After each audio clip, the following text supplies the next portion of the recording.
Want me to go to the other side? Okay.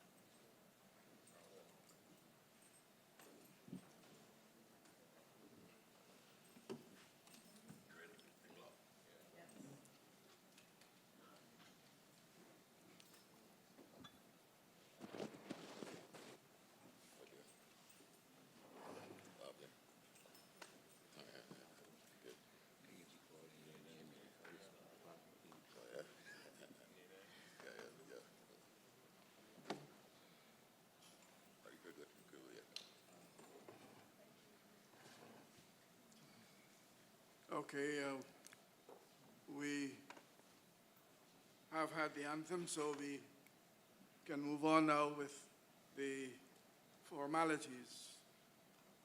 I almost said, Mr. Chairman, but then I had to remind myself that I am the chairman. So let me say, first of all, that we have persons we have to address this. We don't say knights anymore, but let me say knights and ladies and gentlemen.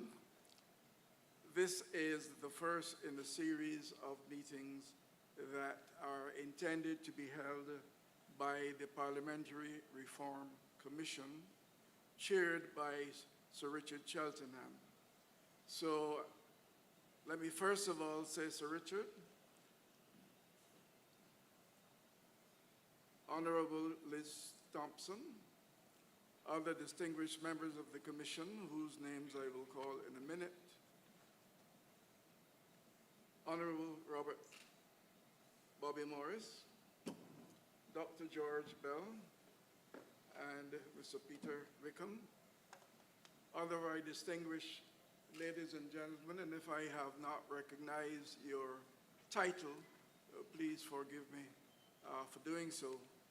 This commission that I just mentioned has been recently appointed and has been sworn in by the President of the country sometime during the month of May, and in one case after May, in the case of the Clerk of Parliament. And those people are made up of Mr. Chairman, yourself, Richard Cheltenham. Then there was a guy called Roy Trotman somewhere. In addition to this, we have Ambassador Liz Thompson, Mr. Corey Beckles, who in his own right is an attorney at law,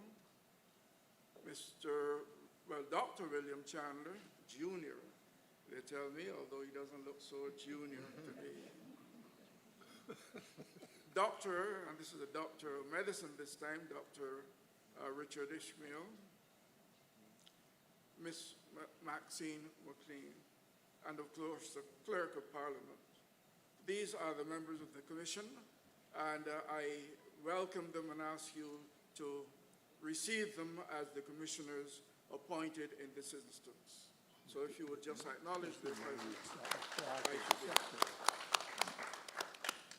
For today's session involving the public, we thought that we would have a very no-nonsense group of persons.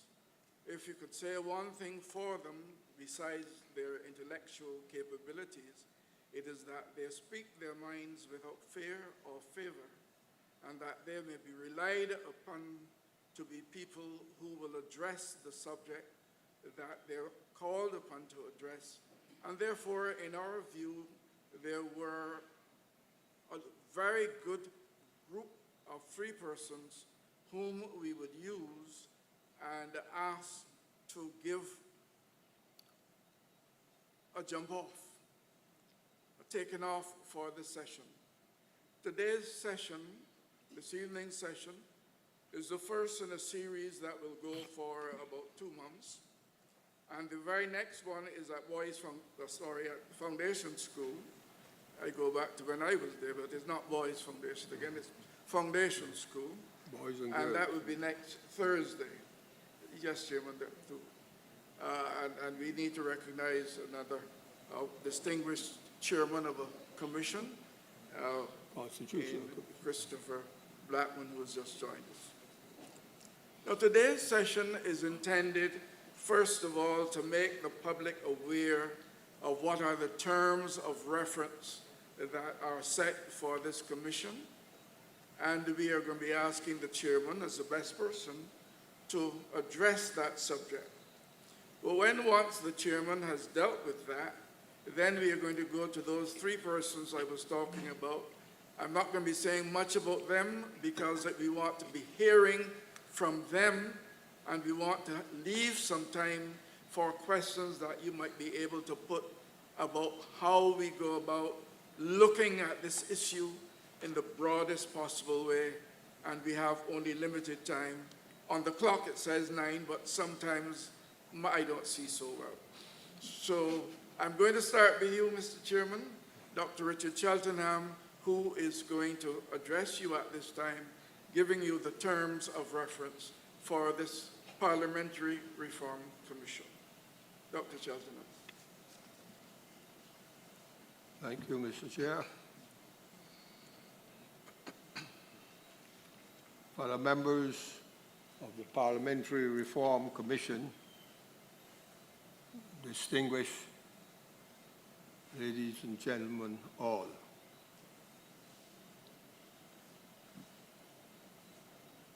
the chairman of the Constitutional Reform Commission, Christopher Blackman,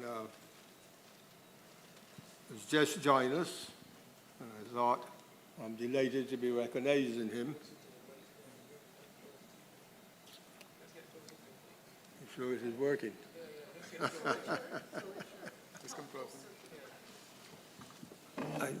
Yes.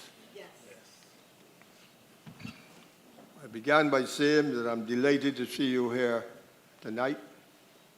I think that there are now about 50 or so of us, and I'm told that there is a growing amount of people who are following us online.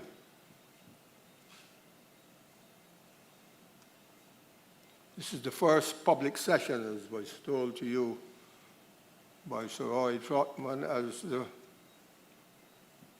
first of many sessions which we are proposing to hold across the country.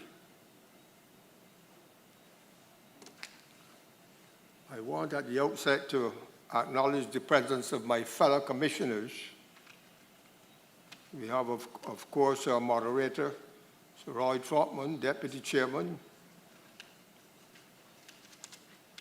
and an old foundation boy like myself. We have to Ambassador Liz Thompson. We have Ms. Maxine McLean, Dr. Richard Ismail, Dr. William Chandler Jr., and Mr. Cody Beckles. The commission which I have the honor to chair was established on the 8th of May this year, and we are due to present a report on our findings and recommendations to the President by the 8th of November this year. Not a long time at all in which to do our work. Generally speaking, we are to look at our current parliamentary system and see what reforms need to be implemented in the structure and functioning of Parliament. As part of our responsibility, we are mandated to consult widely with the public and to hear the opinions and suggestions of all Barbadians. There is a place for every fellow Barbadian in this process. In fact, we have issued a public notice inviting written submissions from those who do not want to appear in person. And in relation to those written submissions, we ask only that you keep your submissions to 5 to 7 pages in length. I want to assure you that every viewpoint and school of thought will be considered, and we invite you all to speak up and speak out, as it were.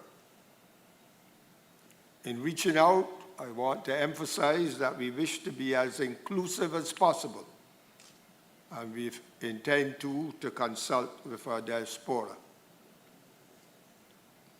I think a lot of Barbadians will be concerned to know why we are doing this parliamentary reform exercise at this time. Some of us will remember that when Barbados became independent in 1966, November, a reasonably long time ago, in fact, I myself was still a student in Canada at McGill University. But it was a proud moment in our history and development.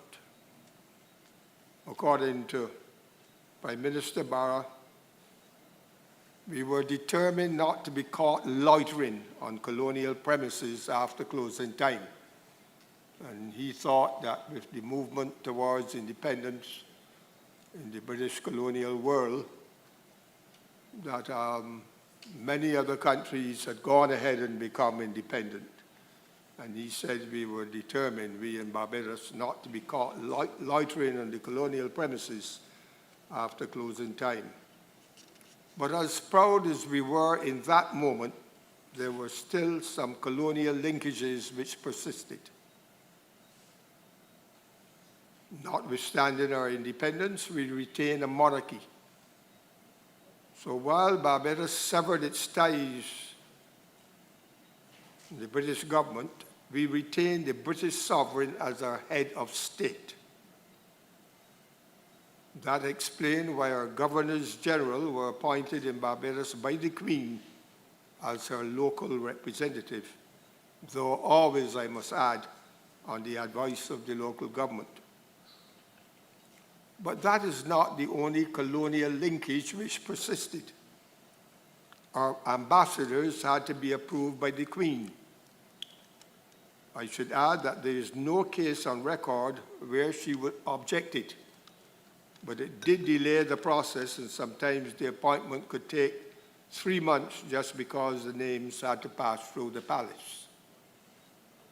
On top of that, certain office holders, including judges and parliamentarians, had to take an oath of allegiance, not to our country, Barbados, but to the Crown. In terms of Parliament, previously when the Governor-General assented to legislation passed by both houses, he or she did so in their capacity as the Queen's representative. Now it is done on behalf of our citizens. Now, with our Republican status, it is done on behalf of our citizens. Essentially, a republic is a country without a monarch. If you had to be asked for a simple definition of a republic, it is a country without a monarch. And the step we took in November 2021 was to change our system of government from a constitutional monarchy to a parliamentary republic. It was the final step in the decolonization process and in asserting our nationhood. Our new Republican status presents us with the perfect moment in our development to review what has gone on before in terms of our Parliament and decide what reforms need to be implemented now to make our Parliament more consistent with our new Republican status. We have retained the Westminster style of government with 2 houses of Parliament, House of Assembly and a Senate, and we have also retained the ceremonial head of state. We have also, I should add, retained the first past the post electoral system, where the political party which receives the most vote wins. In examining our system, some voices are calling for proportional representation especially in light of the results of the 2018 and 2022 general elections, where there was no parliamentary opposition. Others are suggesting that we adopt Sir Henry Ford's 1998 recommendation, that was the commission which he headed, to give the opposition at all times 6 Senate seats. He had recommended that in his 1998 report. Is that the answer to the recent results at the polls? That's an important question which we have to ask ourselves. Another issue resulting from our terms of reference is how best to make our Parliament more inclusive. Women, for example, have traditionally been underrepresented in Parliament, especially in the House of Assembly. And we have to consider how best more women can be encouraged to participate in politics. One view is to set gender quotas. Some countries have used that and use it quite successfully. Another view is to encourage the political parties to recruit more women as candidates and offer them support in the election. Some studies have suggested that women are not generally given safe seats by the political parties or given the same support as men. The question is, how can that be addressed? If indeed that obtains here in Barbados, we have far more men traditionally entering Parliament than women, but insofar as we've had women and still have, I don't know that they are given any less support. I see Liz Thompson is smiling as though she will have something to say about that, and I welcome that. In terms of representativeness as well, we have also to look at the range of interests represented by independent senators in the upper house. At present, the President may appoint persons who represent religious, economic, or social interests. The question we have to ask is, should those categories be widened to include, for example, the elderly, youth, the disabled, the LGBT community, small business, while retaining the three interests which are represented today: religious, economic, or social interests. One of the big issues which we as a Commission will have to look at will be ethics, transparency, and accountability. Last night, the Integrity and Public Life Bill was passed in the Senate, and it will be a big step towards addressing an issue which the public is rightly concerned about. But we must also look at a code of ethics for parliamentarians generally, as well as the functioning of the Public Accounts Committee. That committee has an important supervisory role with respect to public spending. But the leader of the opposition is the chairman of the Public Accounts Committee. And because there is no leader of the opposition at present in the House of Assembly,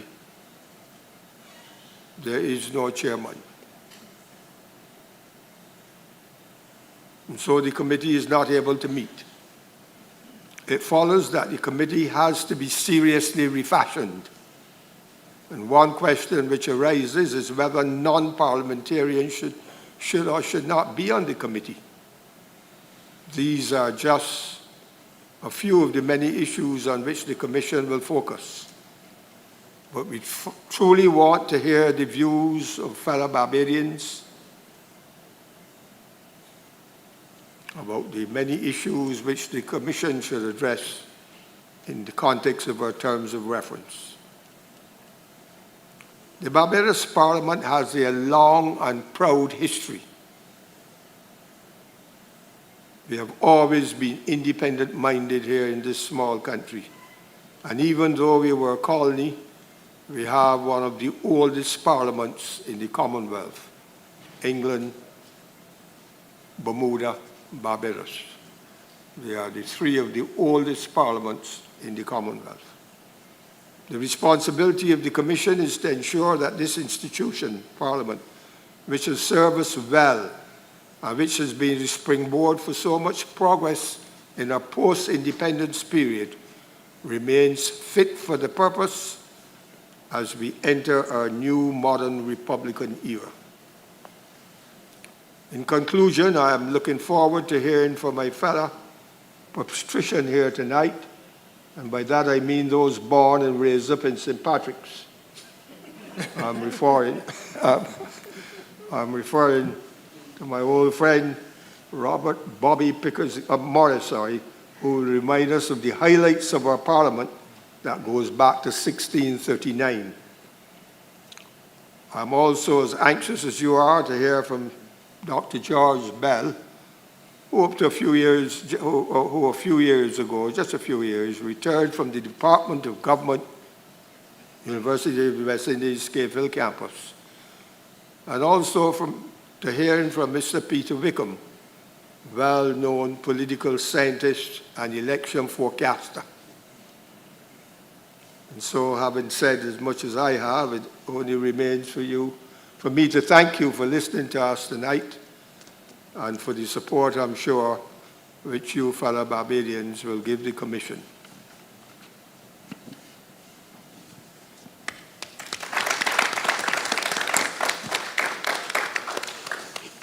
Thank you very much, Sir Richard. As you will note,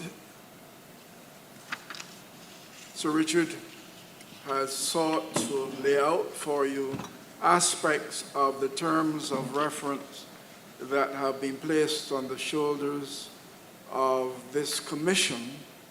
And I think that you have heard him say, though not in these words, that what the commission is hoping is that you would be able, by the frankness of your discourse, to feed enough information to this body of persons that we might be able properly to reflect your thinking and make the recommendations which we think are due and owing from your deliberations.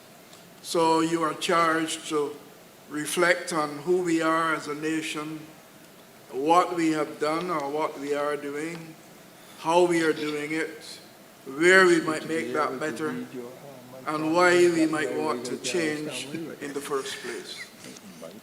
And to be able to look at those questions and to help us in that exercise, we have chosen three persons who, as I told you earlier, if you say nothing else for them, you have to designate them, refer to them, speak to them as people who will speak their minds and speak it frankly at all times.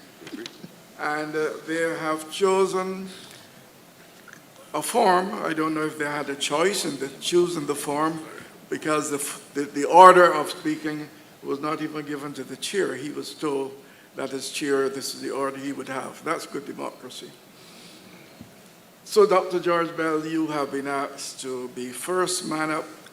And George is speaking on a very interesting subject: public perception of the utility of parliamentary reform. I'm going to repeat that again. And that for you is going to be having you consider that frank speaking has to be the order of the day as we attempt to explore what we have and how we need to change what we have. Public perception of the utility of parliamentary reform. Dr. George Bell. Well, thank you, Chair, and thanks to the Commission for inviting me to participate in this public education session. I think these sessions are always very important for the Barbadian populace. When I looked at the sheet, I saw that I was batting last, but I don't mind batting first. So it's good. And welcome to everybody, my friend Peter and my friend Richard, and my friend Robert, and all the other friends, and and also the. Okay, you bring it closer to me. Yeah, and to the commissioners themselves, and to any members of the Constitutional Commission, the chair is here.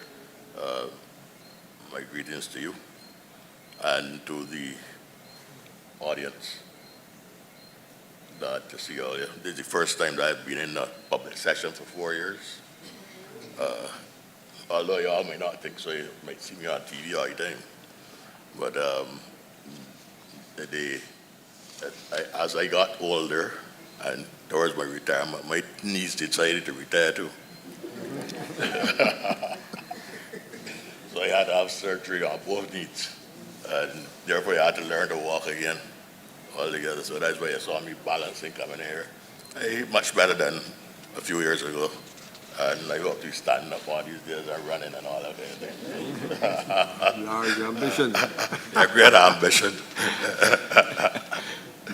Not to worry, I am okay. You know, this thing keep coming on. Good. Yeah.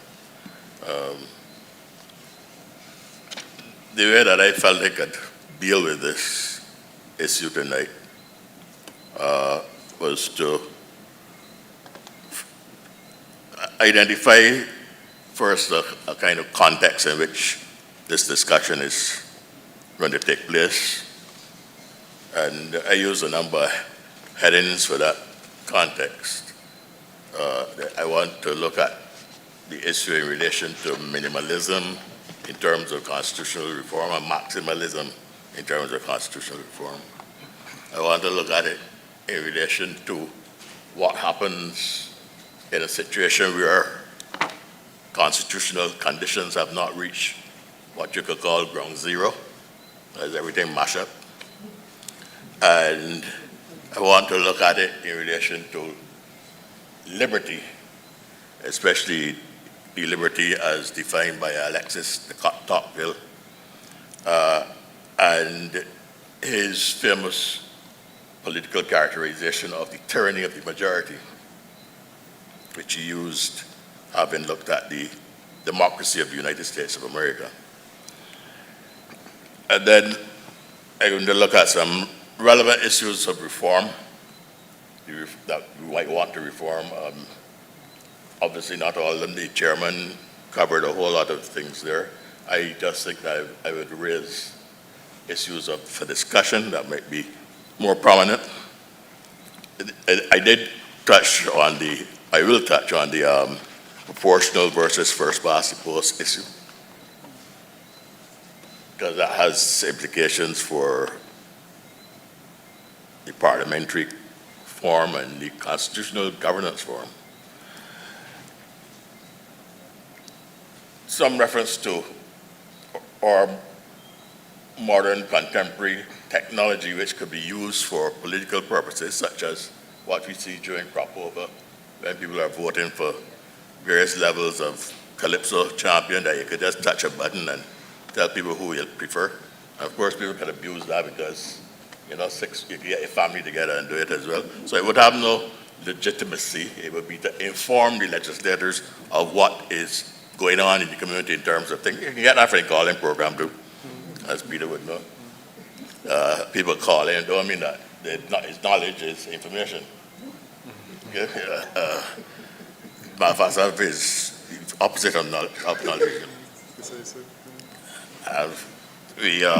But nonetheless, you want to hear them, because you must hear both all kinds. You know, there's a whole view from antiquity that says there's wisdom at the well.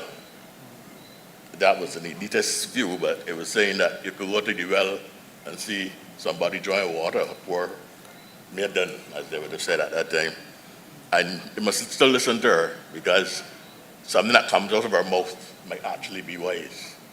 And you make use of that. Don't go there and think that because she pulling something from the well, that she can't say something wise. So we could still use the data that people get on the computers or phones or whatever and say, well, I like what y'all saying, they're Brahm. I hate it. And the parliamentarians say, wow, okay? And let's shift the argument a little bit, or they can just ignore it because the people will have no power. The power in a democracy must always be the ones that face the polls and face the electorate and are voted in. That is why even when you're going to lunch in Parliament, you say, those in favor of going to lunch, please say aye.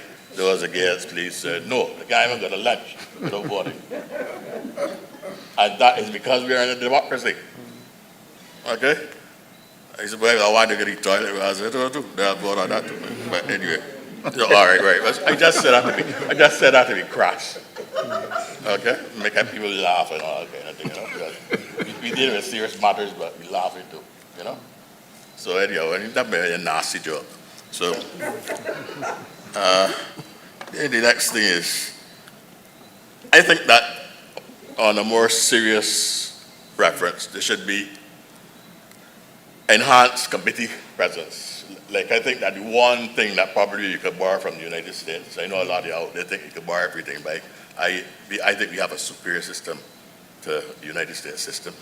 But we can borrow that committee system that they use very effectively in relation to their legislators to examine a whole set of things that need fine-tuning or fine examination and scrutiny. So I think that you should have an enhanced committee presence in terms of looking at what might be reformed. And of course, the one that everybody likes to jump on, the issue of the Prime Minister's powers. And if you're going to be a Westminster system, I'll come back to that. This is going to be a very critical thing to deal with in a mature way. Because if you don't know what you're dealing with, if you don't know how it got there, and you go tampering with it, the whole thing might collapse. And maybe the Prime Minister's position is critical to the upholding of the whole business. So just to deal with the minimalist and maximalist thing. If you all saw the way that I engaged the discussion on the Republic, you would have noticed that I chose actually a minimalist approach. I hope I don't go on talking too long. In relation to how we could get to the Republic, because I knew that with the big egos that most of us human beings have, everybody want to talk and talk long and feel that what they're saying is the most important thing, and some of them that don't even know what they're talking about want to talk, you know? And when you tell them, you give them something as nice and meaty and tempting as a constitution to debate, man, they will debate to the end of the earth. And I felt that in that context, that we would not yet have a republic. And as the chairman said,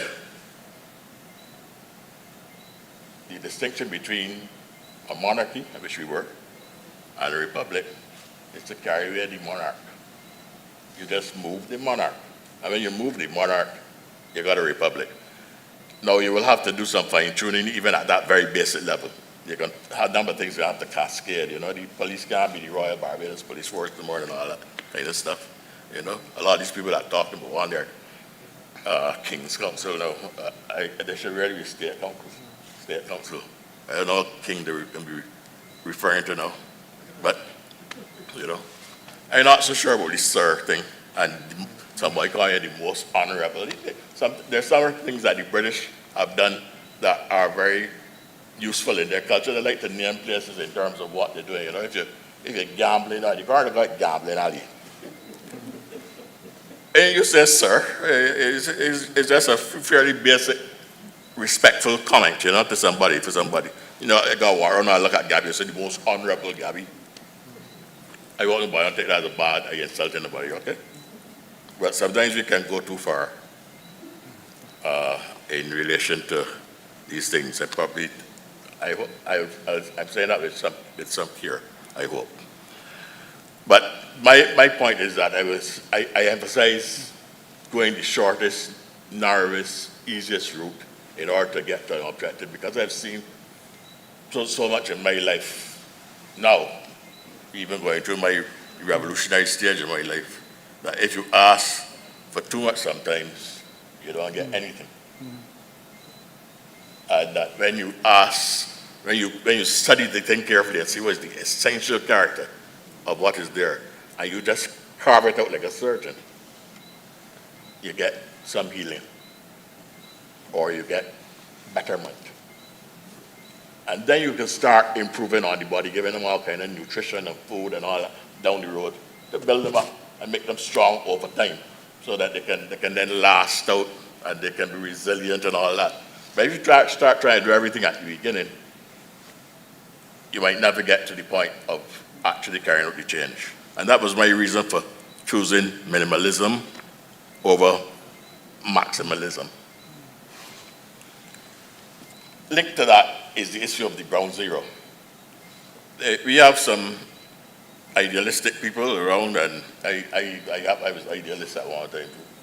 So I know what it is to be driven by youth and wanting to change everything. I want to change the world. I want to change Barbados, definitely. Can't do it now.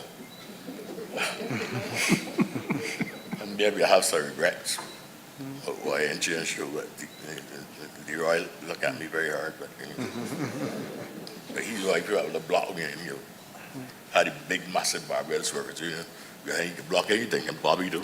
Two of them. They block anything, man. So you have to face that reality and live with it, you know. But in any event, you probably didn't need it either. When I went to Cuba and looked at the Museum of the Revolution, and I looked in certain showcases, I saw shoes full of blood stains. Okay? Those people were killed over years, decades. They were killing people, shooting them down. And consequently, you get to a point where everything is reduced to nothing. The fellas say we got to take up arms to defend ourselves and our families and fight back. That's the only way we're going to be able to exist. I say you can't reach there in Barbados, and in the period that Hillary Beckles likes to call the bad times or whatever, the barbarous times, the slavery, we had some rebellions, and Bussa did that, gave his life, you know, in terms of that fight, because that's an existential issue. However, you got to be born at the right time and in the right space, and for to be in a condition where there's that need for struggling at the existential level. And we are not reduced to ground zero in Barbados at this moment. At this moment that somebody had the political will to say, let's move to a republic.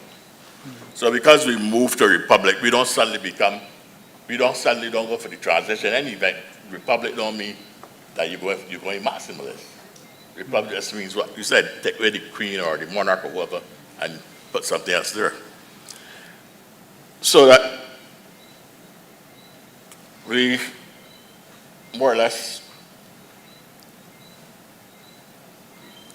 go then for, we do not go to ground zero, and we do not have to build from the base up.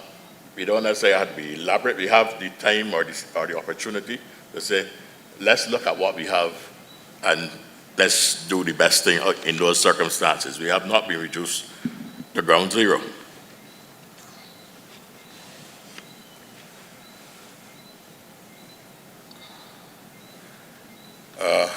If you're reduced to ground zero, you see, you could have something like a constituent assembly in the midst of the struggle over what should replace this society that, or constitution or government has been destroyed. And you ask people to come together just to build a constitution. We are not there. That's not what we're doing. We got a constitution. I hear a fellow that comes on the radio all the time talking about we ain't got no constitution. The absolute nonsense. I won't tell him that. But most of us know that you're talking absolute nonsense. Because otherwise we won't be able to function as a civilized society. So we have a constitution in place. It ain't the best of constitution either. But what we should be doing, given the circumstances that are around us, the context, is that we're going to do the best in this opportunity where the political will was created to say, this is a time that we can carry out changes. In that context also, I want to deal with the way that you should deal with colonialism in a mature way. And again, people are not accustomed probably to this kind of view. And then they'll say, well, this man is a revolutionary saying this. I could say that I was a revolutionary. So I am. Okay? So that's having a word or nothing. But if you know, understand what revolutionary is, revolutionaries have minimalist programs when they know that the conditions are not right for the maximalist position. That's what Clement Payne had in the 1930s when he said, agitate, educate, and don't violate. That was minimalist, a minimalist program to transform a colonial, oligarchic, racist system in Barbados. And he was a revolutionary, trained revolutionary too, as the historians have discovered over time. But he said all the way back in 1977, it was 1974 as a matter of fact. I knew that by looking at certain things in the archives. But then they did the third thing to say, well, we know for certain now, like man was trained in Trinidad to be a Marxist agitator. And he sent to Barbados to stir up Barbados. But when he himself, when he comes here, he's going to make an assessment of what is the politics that is possible in that condition. And he knew that a minimalist program should go in. Create a liberal democratic system if you can. Because that is what will free up the people initially, and then we can struggle for more. And this goes back in the big classical discussions you would have, if you know the literature, between people like Rosa Luxemburg and Vladimir Lenin and so on. She disagreed with Lenin, you know. She was a German Marxist revolutionary. That is Rosa Luxemburg, and as against Lenin. She argued that, you know, that the conditions in Russia, for instance, were not right for any revolution at that time because he can have to depend on peasants and on a backward political system. And whenever you're done, you're going to end up frustrating everybody. She felt Germany would have been a better base for carrying out transformation. As many people would tell you, the United States is one of the best places to carry out socialism. You think Trump would ever let you do that? And he got the power to stop you. And of course, if you are a dialectician, the socialism that you're talking about now is not the socialism that we practice in most of the 20th century either. That thing is dead, barren, moribund, and backward now. And still, you now got to do work as a revolutionary to project. And we can be a part of that, even at our limited level in relation to what we could do for the Republic. The object really is to be building a new, fresh, vibrant, strong, positive society. That's what revolutionary is about. Not about making noise and going fighting nobody or anything like that. But if you can try to fight me because I say so, I may fight you back. And that is what they would say then. You see, that is what a revolutionary is, and so on and so forth. I'm interested in fighting nobody. But I'm not a coward neither. And I'm a soldier. Okay? Yes. Now, my time up? No, I got time, right? Good, okay, good. Because I only 3/4, 1/3 way. 1/30 way through, actually. I said 3/4. Anyhow, the issue of liberty.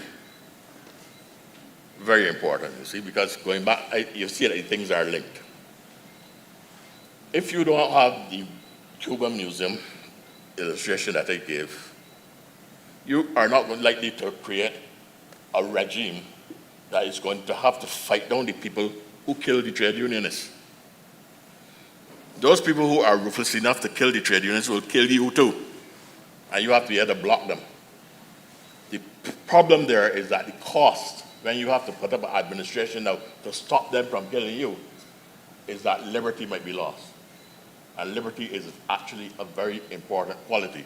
When we are doing our reform, try not to get carried away to the point that you say the will of the people, the majority of people must prevail. Yes, that is the correct revolution, not revolution, that is the correct political position in a democracy to hold, as I said earlier, Even when you're going to lunch, you must vote to go to lunch. Now, if you have too much liberty, you can have a problem. Like what's going on in the States right now. You're a man that is trying to overthrow a liberal democracy is walking about free. He should have been locked up every night, whoever that body is, okay? He has no right walking about anywhere. Man is a dangerous person to humanity, okay? And they allowed him to walk out because liberty allows him to walk out, because you're not supposed, in liberty, with liberty, you're not supposed to have any domination over you as an individual. Lamin helps us to understand that too, huh? George Lamin. A very beautiful language. Let me see where it is now. Where I put that on. Lord have mercy.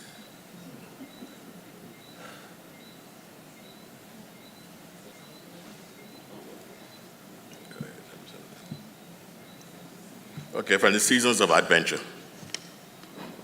He had a fellow, Powell, talking in the Season of Adventure. And Powell said, and I quote this quite often in many of the presentations that I make,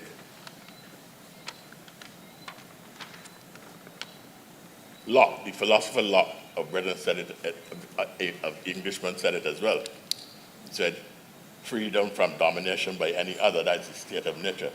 And it was carried in the French Revolution, in the American Revolution, and so on. Matter of fact, the American Revolution is a Lockean revolution.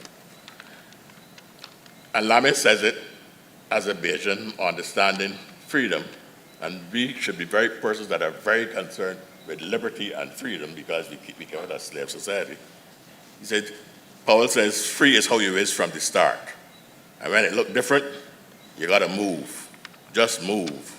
And when you're moving, say that it's a natural freedom, make you move. Free is how you is from the start. And when it look different, you got to move, just move. And when you move and say that it's a natural freedom, make you move. That is what we need to preserve. But if you carry the other position too far, as I say, the majority must prevail. The majority must prevail, but it must not turn into a tyranny over the minority position. Now, when you are in a position where you have not reached ground zero, when you are in a position where the new administration does not defend itself from death, you can afford the luxury of liberty. And it's good that you can afford the luxury of liberty, because liberty is a very important thing to human existence, the liberty of the individual. In the American Constitution, they are more for liberty than for democracy, which is why, again, all the crimes with guns going out, the man could walk out with an assault rifle and kill him, because he's free to have the gun. Or if you reduce that liberty a bit, you will take away the gun from him until you can't go out and kill children. But no, they're so frightened to touch the liberty that they allow men to walk out place with assault rifles, killing people. You go to the Soviet Union when it existed, and they will tell you something called democratic centralism, which is to say that the will of the majority must always prevail. And if you are a minority, shut up until the will prevails. The problem there too is that in a situation like that, a group of people can start to say that they are the majority. We see it here with our radical groups. So you have fellas that got 4 people in an organization and go out and say, man, the people say, and the Caribbean say, and all kind of thing. Oh, that's too many. But I know of an instance where one fella confronted a Nigerian ambassador and tells the Nigerian man, the Caribbean says, the ambassador said, look, when I'm talking, the foreign minister is behind me. When you're talking, I don't see no Caribbean, I see you. And that's one of the problems, okay? So we have to be careful with that as well. So, because you can have a tyranny in the majority. You can have a tyranny in the majority. If you live in some societies and the majority is so dominant that you can't open your mouth, they will shut you up. So that liberty is a luxury, and if you have it, treasure it, but the circumstances, particular circumstances, would that will facilitate it. Might be close in on the time now, but anyhow. Again, not the time now. Yeah, okay, so again, run through the ones that are just raised so that you can have something to discuss and so on. The proportional versus first past the post system, one of the relevant issues I think that you should look at with reform. I think that proportional representation could probably be mixed, but with the first past the post, so you got to be very careful there. I am for first past the post because I think it is the representative system that gives the population, the electorate, scrutiny over the person who is going to be representative. When you do the proportional representation system, you got lists, they got a whole set of fellas that hide. They got no political skill really, and some of them ain't even interested in people. They want to get in parliament. And they get in parliament on the basis of being on the list. And they have a percentage, something people are supposed to get now that percentage, they're gone in. If you put them in a place where first party posts running, they can't win a seat. They don't have the ability to win a seat. And they're not interested in representing people either. And what the first party post does is to pull that out and make people understand if you're in the use, go home and stay home.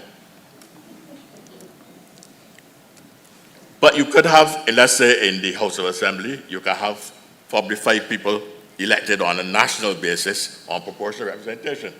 And then the rest, the other 30, let's say if you got 35, the other 30 then represented on first past the post. The danger there all the same is that if you get then a kind of 15-15 or thing out of the 30 that represented on the constituency basis, the 5 fellas could become very powerful. One could become prime minister.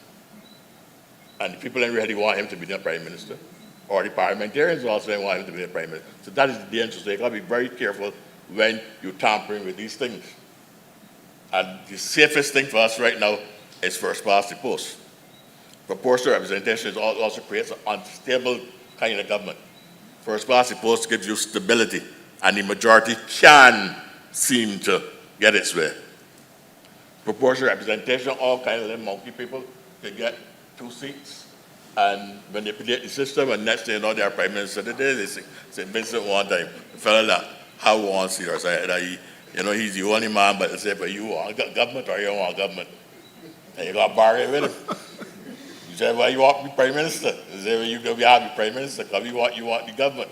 So he becomes prime minister, and he man's a joker. And everybody gets suffer while he's joking. So I don't think we got to go there. But anyway, that is something that is just to make you think and to say where we want to possibly go, I mentioned in passing before the thing about the technology, where you can have the thing where people can press in and say, they're debating biscuits today, and the biscuits say, all debating we don't like, and so on and so forth. But the problem there is that, that can be abused, and they should not have legitimacy because, in other words, they can't change the decision of the people that are represented because they have not faced the polls. All they have is a piece of apparatus, a device that they can press and say, we don't like what you're all talking about or the way you're all talking. And of course, it could be 6 members of one family, as I said before. I might be saying so. And the other thing that I said was the enhanced committee presidents. I think we should look at that fairly carefully to see how we could integrate that into our process of parliament so that we have more, again, the form of increased scrutiny too.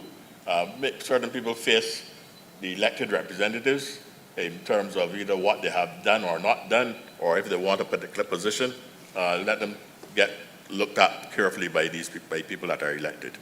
The Prime Minister's powers, the last thing, I will wrap up.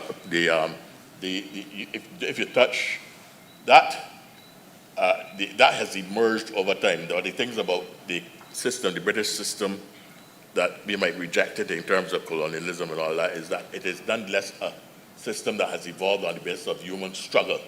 And if you take away the British colonial thing, what you have is human struggle that also created what is there. And some of the things, therefore, that they've created are useful for humanity. Now, the Prime Minister's thing evolved also because of a whole lot of machinations and so on, so the Prime Minister becomes dominant. But in a sense that the Prime Minister is an anchor, that if you take that out, you can have all kind of trivial political behavior going on, which can push your system into instability and even collapse. In the Westminster system. The Westminster system is very dependent on that Prime Minister being able to say, I could call the election anytime, and they could fire anybody. And if you take that power away from them, you're going to have people that want to fire the Prime Minister every minute, and they will last for 2 minutes, and then they will get rid of him too, and all you'll be doing is turning over in turmoil, or turning over in turmoil and chaos, and doing nothing. So also do that as well. And they tell me that you must thank me now, so that I thank myself and thank you for listening. Yeah, I'm sorry, but we have to move on. Without any intermediate discussion from me, I'm going to the second of the two persons who are leading discussion to try to help us focus in our presentations when we make those presentations to the Commission. And that second person is Honorable Robert Morris, and he's speaking about high points in parliamentary and constitutional development. High points in parliamentary and constitutional development. Robert. Thank you, Mr. Moderator. Protocol has been set, so welcome to everybody. Thank you very much for a good ground to start on. I have interpreted my remit as looking at what I call nodal points over the history of Barbados in terms of when there were significant changes to our political environment, our constitutional development, and those nodal points, that concept was used by George when he wrote about Samuel Jackman Prescott.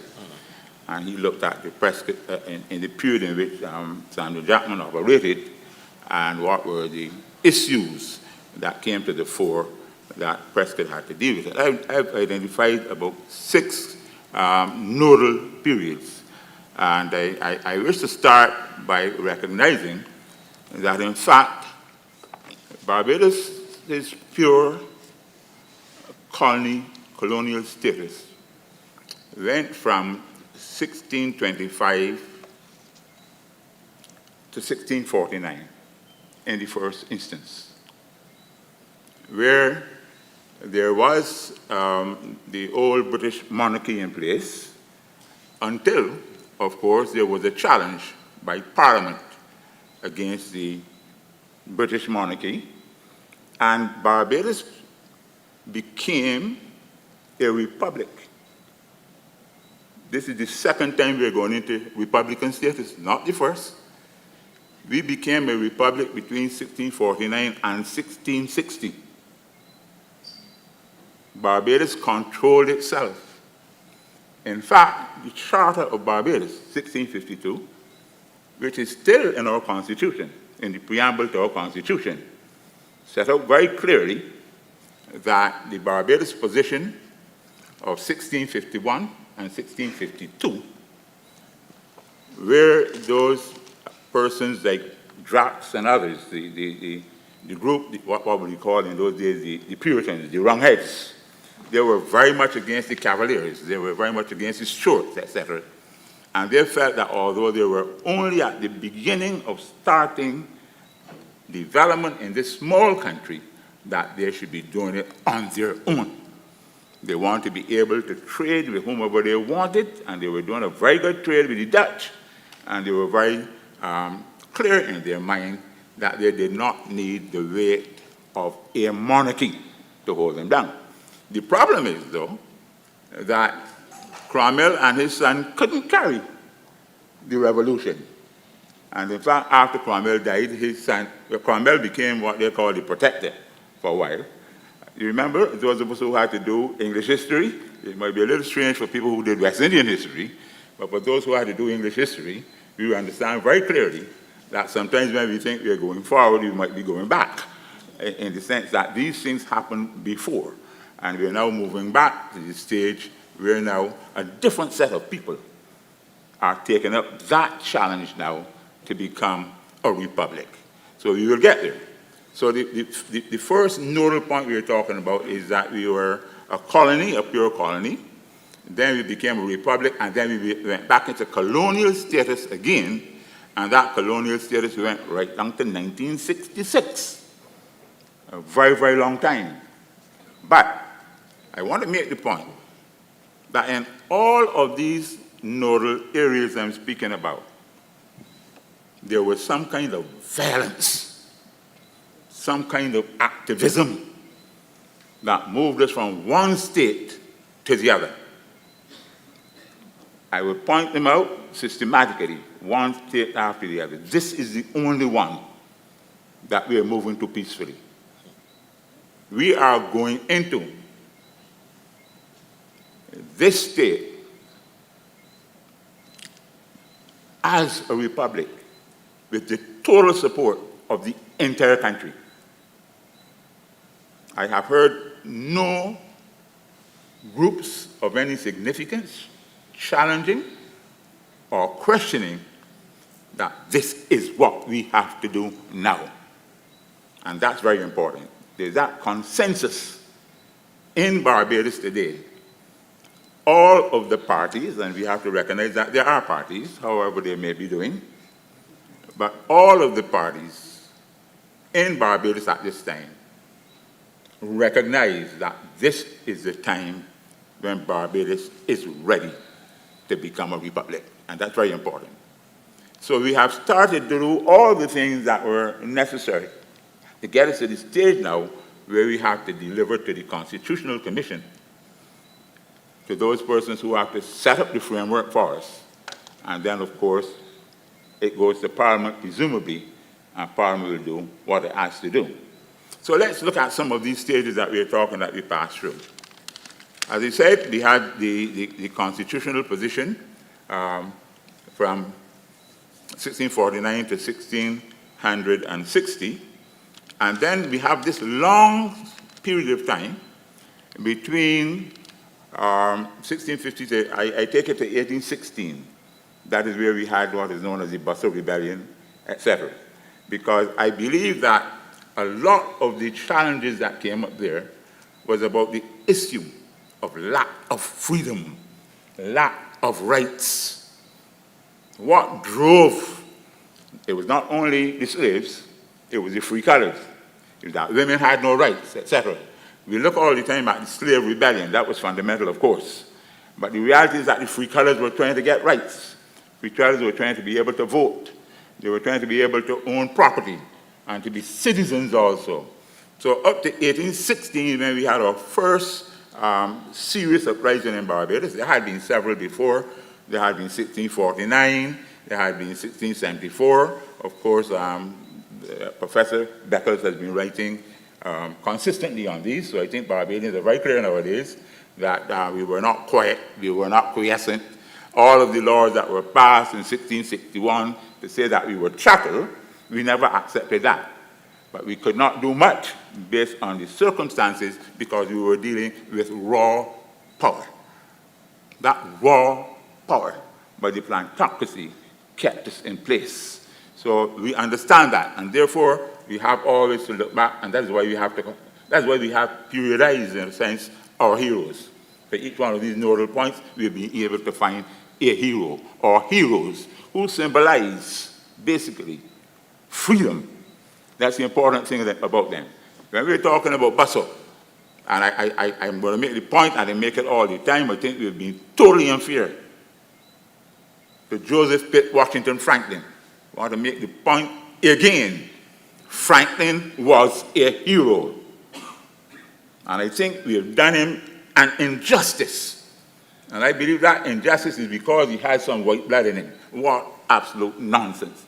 So many people inside here have white blood in them too, even though they look black. So I don't believe that that is a sensible thing on which to make positions, and I believe we have to look back at the whole issue of the role of, as we go into this new phase of freedom.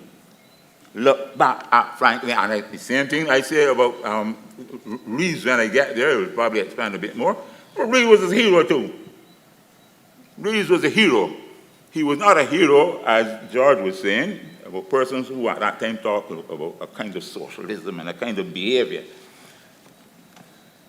we don't have to have the same philosophy to be very strong in what we believe. Now, as far as I'm concerned, I'm jumping here, but going back. But Conrad Reeves, when he suggested the executive committee, that alone should make him a hero, because that executive committee stopped this from becoming a crown colony. Understand that? That stopped us from becoming a crown colony government. That was Reeves. Reeves had certain difficulties, presumably, in terms of the activities in the 1876 disturbances. He couldn't find himself allied with certain groups. He didn't feel comfortable about it. And I think when I heard George at this time, George is reflecting sometimes that over the period you can be a very rabid revolutionary in the sense of wanting to change things, but in time. And that is why when we looked at, for instance, Grant Adams, there were people who felt that Grant Lee should be more of a, what they call a rebel, a radical, and so on. And I like the way how Anthony Phillips deals with him.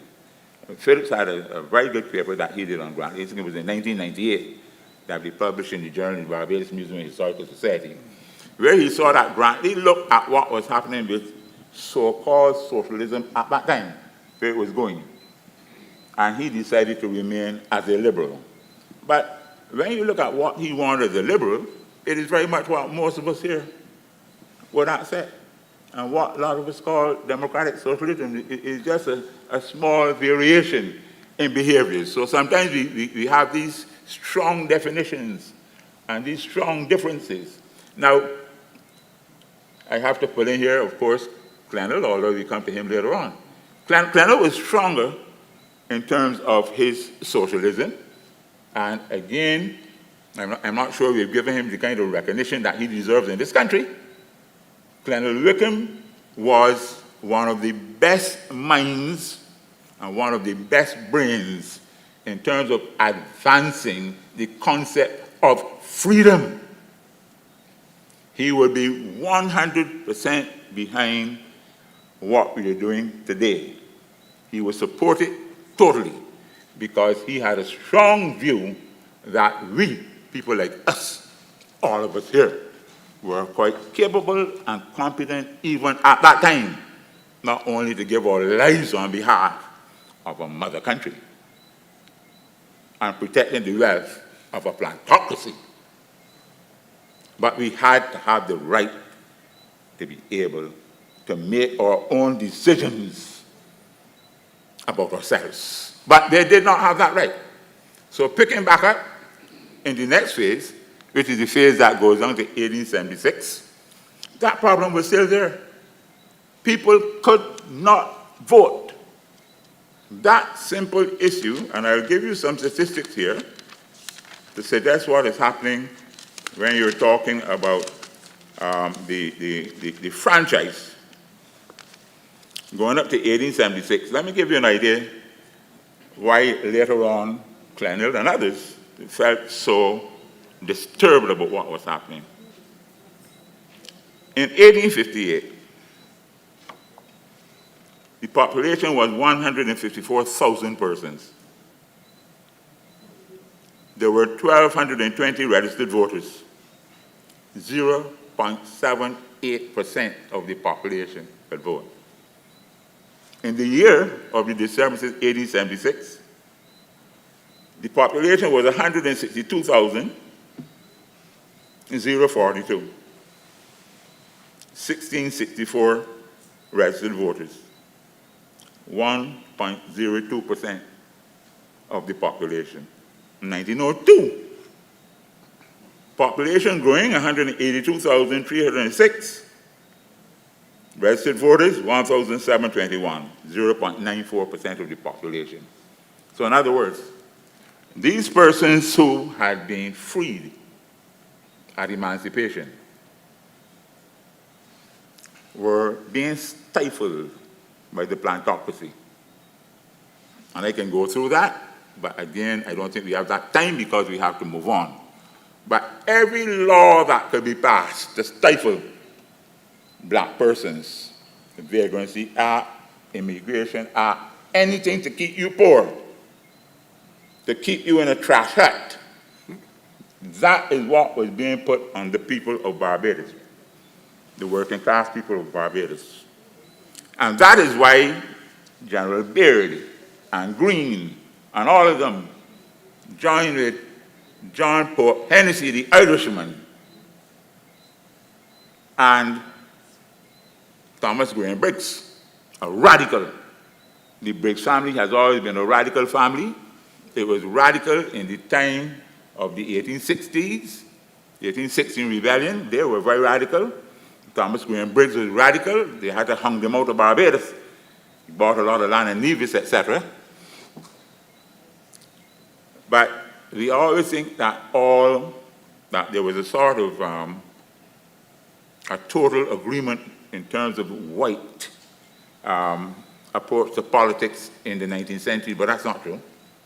There were some white groups that were far more radical than others.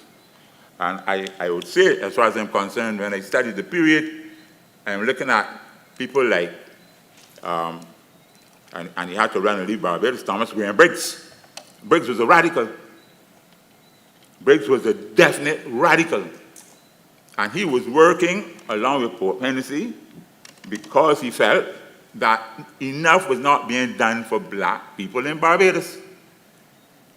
The one point that I disagreed with them was that they wanted to confederate Barbados with the Windward Islands. They wanted to follow the model that had gone ahead in 1871. There was a Leeward Island Federation with Benjamin Pine. And of course, Briggs had a lot of property. He owned almost all of Nevis, etc. So he was on that federation. And he saw how it was easier for the black people to get improvements in their lives than it was in Barbados, where because of the old oligarchic system, the same group of people continued to keep people in thrall. And of course, people like Prescott and others were making the point that you will get some migration. If you went into federation with the Windward and so on, you'll be able to, you can't get any land here. You will never get any land in Barbados, but if you went down to the islands, the new territories that had been taken and captured, you will be able at least to start off with some land. And we all know that, quite frankly, in a democracy, if you don't have some land, you're really not a citizen of status. So the important thing was land, that land hunger. When you came off the plantation, you wanted land. And you were not only to get it in Barbados. And there's still people out there struggling to get land in Barbados. That is still one of our major challenges that freedom, full freedom, and the full question of becoming a republic has to address. That question of how we deal with the land. Of course, we recognize that you can't get all romantic and go thinking that you can take away all the land, because latifunding is important in terms of the economics of it. But you have to get people that at least have places where they can live, where they can put house parks, etc., and not be treated with any, how should I put it? It should not be made to feel second-class citizens. If somebody can get a spot of land to put a house on, it doesn't have to be 5 or 10 acres, but we have to make sure that as far as possible that you do some redistribution of land. I leave that to the technical people to get into that further discussion as we come into the present. But that was one of the major problems up to 1876. So you're going to the third mortal point. Between 1876 and 1937, big revolution again in such a short period of time. Between 1876 and 1937, we were into revolutionary mode again. And I think George has, in fact, I remember when I started looking closely at Barbadian history, the two theses that I read was Sir Richard's thesis who looked at the politics, the political systems in Barbados, and George's thesis. Those were the two that I knew about that had been written about Barbados, basically in an analytical way. And they're probably still in the library, and I don't know how many people have had a chance to read them, but it would do you well to read them if you like reading, and if you want to study serious work that has been done by our academics, because I also want to put in the plug that, in fact, the Cave Hill University, branch of the University of the West Indies, has done a tremendous amount of work in terms of pushing an understanding of our politics and of our local history. I want to put that plug, quite frankly. Cave Hill has done a tremendous amount of work in getting people to understand the history that we are hooked into. One of the problems, I think, and somebody can correct me if I'm wrong, I do not know if it's being taught in the schools, because I understand that a long time ago we moved away from teaching pure history and we're going into social studies. But I may be wrong, and you can correct me. And listen, I remember Innes, Leroy Innes, Judge Innes, wrote a book in 1983 on civics in Barbados. Anybody ever read that book? Some people have it. Do you know that probably most children in Barbados never ever read that book? Because unless you make provision for the subject to be taught, your children are not going to read it. Every Barbadian child should be reading about civics, which looks at a lot of these things that we're talking about here tonight. And it helps them to understand where we've come from and where we have to go. So I go back again then into my trend and say the 1937 disturbances was one of those nodal points. It puts us forward. And one of the things it did was to make a big change in terms of making provision for voting. So let's look at what had happened then in the 1920s in terms of registered votes and the population. And you're going to be shocked again that nothing was happening until a change was made in in voting patterns.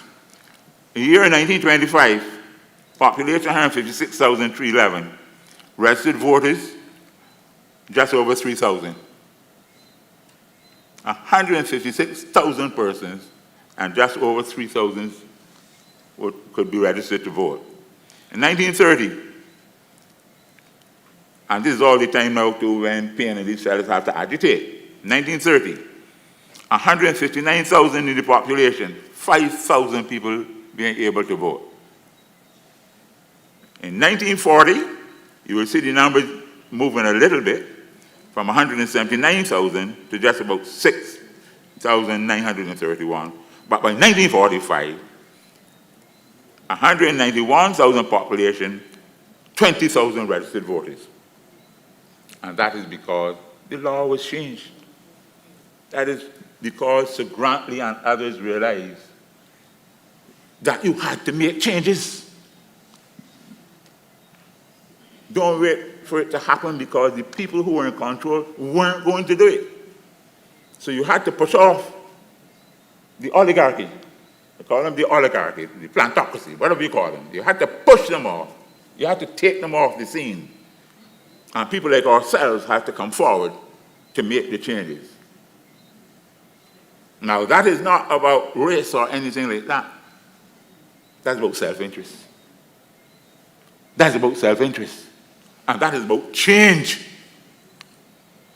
Time. For all the centuries, 1625, right away down, they were controlling, not getting us a look in. And we will be afraid when we become the numbers. We're propping up the economy all our work, our minds, our bodies, creating that wealth. We don't want to come in and make massive changes. No, didn't make sense. And therefore people like O'Neill and people like Grantley Adams and all of them. I don't want young people to misunderstand or undervalue what happened at that time. we take these things for granted. But all of them were afraid. Don't think that Grant, he wasn't afraid that he would lose his job, he wouldn't get a pick, he wouldn't get work, that somebody be set to shoot him down. We need to understand, politics is serious business. It's about power, it's about wealth, and people will do things. People will do things to maintain power and wealth. They will do that. They will keep a whole race of people subjugated if they have to do that. And then some people have to come and free them and change the whole dynamics. And that is happening all right now. That is what we're in. We're part of that freedom. That is where we're off to. So I would like to say that, quite frankly, we are into the phase now, the last nodal phase. That nodal phase that started in the 20s and the 30s. And we are now climaxing that nodal phase. And in fact, I would want to say that the phase where our parliamentary, along with the progressive conservatives, I think Mr. Motley was at the time the leader of the opposition, and Freddie Miller would have represented, I think, the Barbados Labour Party. Also Tom and Bree. Also Tom and Bree. And Bree went. And Bree went. And Tom. And Tom too, I think. Pardon me? Freddie Miller, Bree. Freddie Miller and Bree for the Barbados Labour Party, yes. And Motley was for the progressive conservatives. Right. And it would be Barra and Cammy Tudor and some other people. He had quite a team, quite frankly. Vaughan. Right, Vaughan, and he had also some expert advisors, and he had Holder, Gene Holder, and some others who would be then, at the time, public servants operating out of England. But he had a team, and he knew what he wanted, and he got what he wanted at this point in time. Now, there has been a question about why we did not go directly into the stage we're going to now. Why we didn't go into Republican status then? Only country in the Caribbean that was Dominica. Dominica is the only one that became a republic. Yes, yes. But I believe I think we were wise, quite frankly. I think that at that time, I think we would have left external affairs in the hands of Britain. And in the 1960s and so on, at that time, we might have felt that we didn't have the kind of resources to control that area and that we could move there at a particular time. I'm just thinking that that's possibly one of the things why we didn't go there. But I know that another reason why we didn't go there, quite frankly, is that Barbadians still love the Queen. Up to 1966, Barbadians still loved the Queen. They were enamored with the whole notion of British sovereignty. And up to recently, there are still people in Barbados who are not too sure if we're doing the right or the wrong thing in becoming a republic. We have to understand these things because that is part of the brainwashing that has gone on for years. It's been there, you understand, and therefore that is part of the history. I believe now, though, quite frankly, that if any survey was done in Barbados, that 99.9% of the persons are very happy in terms of moving on to Republican status. The notion about a relationship with the British sovereign will be a relationship, but a relationship of our president having a status that is similar to theirs, and not one where we are looking down to them or looking up to them, for that matter. Right? So I think that we are into this nodal phase now where we have to establish the Constitution, one that is acceptable to the masses of the people, and I would advise and I would say that I think that we're approaching it in the right way. We had talked on occasions before that we should have had a referendum, but I think this is superior to a referendum. I think that by having Barbadians going out and speaking to Barbadians, that it would help them to be able to ask questions and to hear a bit about where we came from and where we have to go. I will take my stop at this time, and pass back to the moderator. Thank you very much.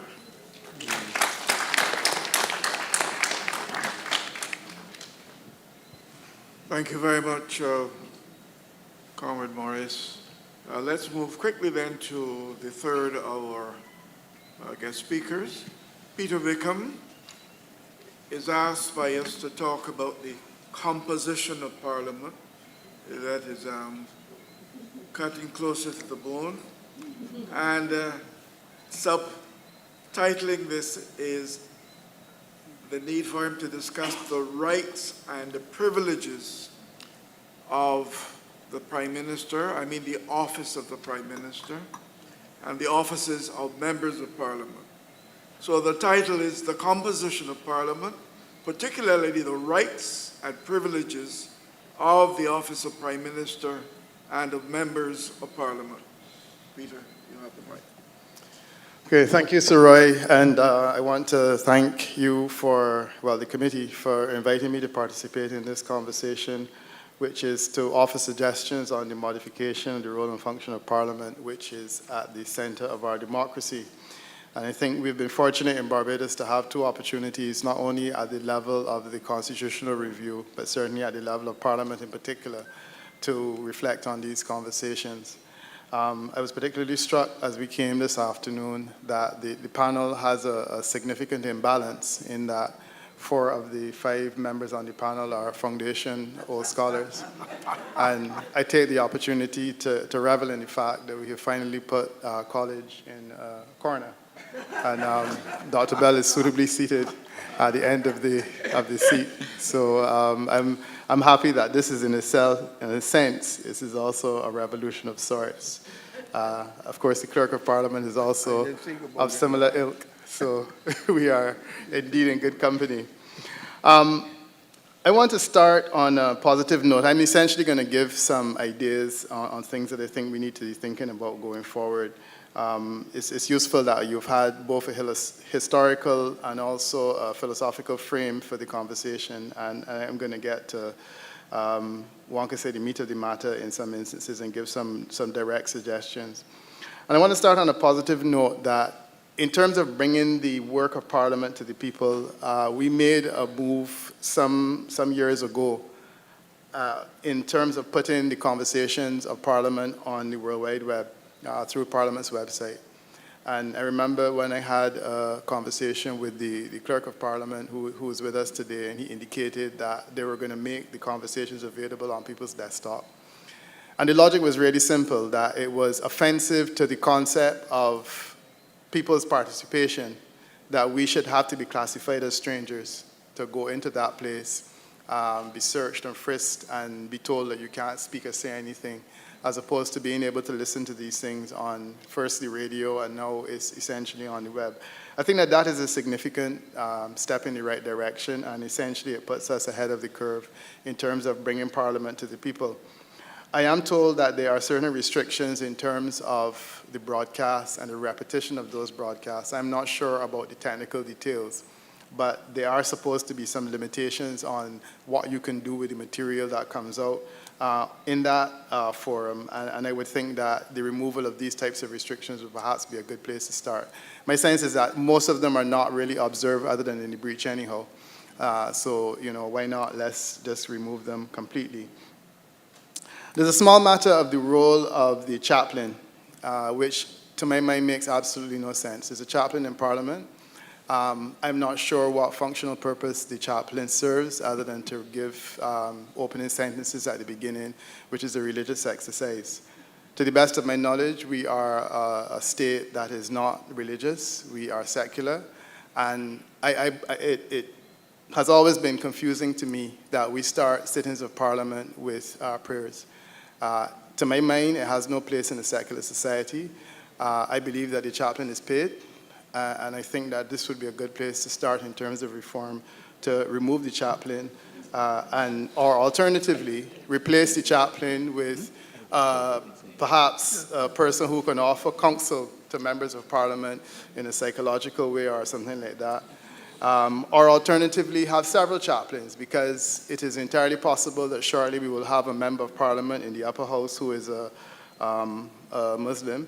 So maybe we should have a Muslim chaplain, we should have a Rastafarian chaplain, and all of the other religions will be respected. So my thing is that if you're going to do this and not respect all of the religions, then have none, and that would be an easy place to start.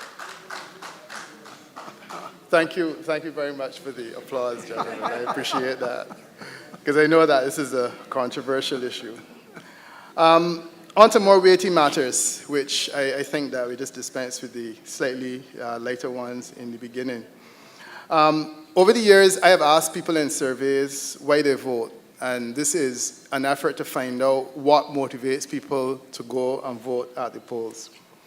Generally, the responses have isolated issues like leadership, so they vote for a prime minister, they vote on the basis of party loyalty, they often vote in favor of attractive national policies, education being one of them. People have voted for those reasons.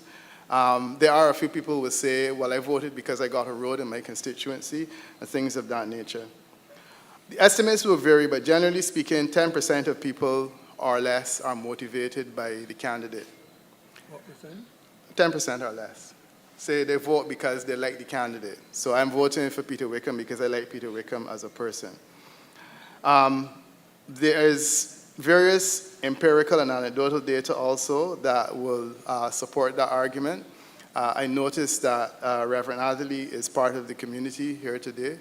Reverend Adderley can tell you that he was overwhelmingly supported in 2018 as a member of the Barbados Labour Party, and 3 years later, he struggled to save his deposit. Same person, but presenting himself differently and a completely different outcome.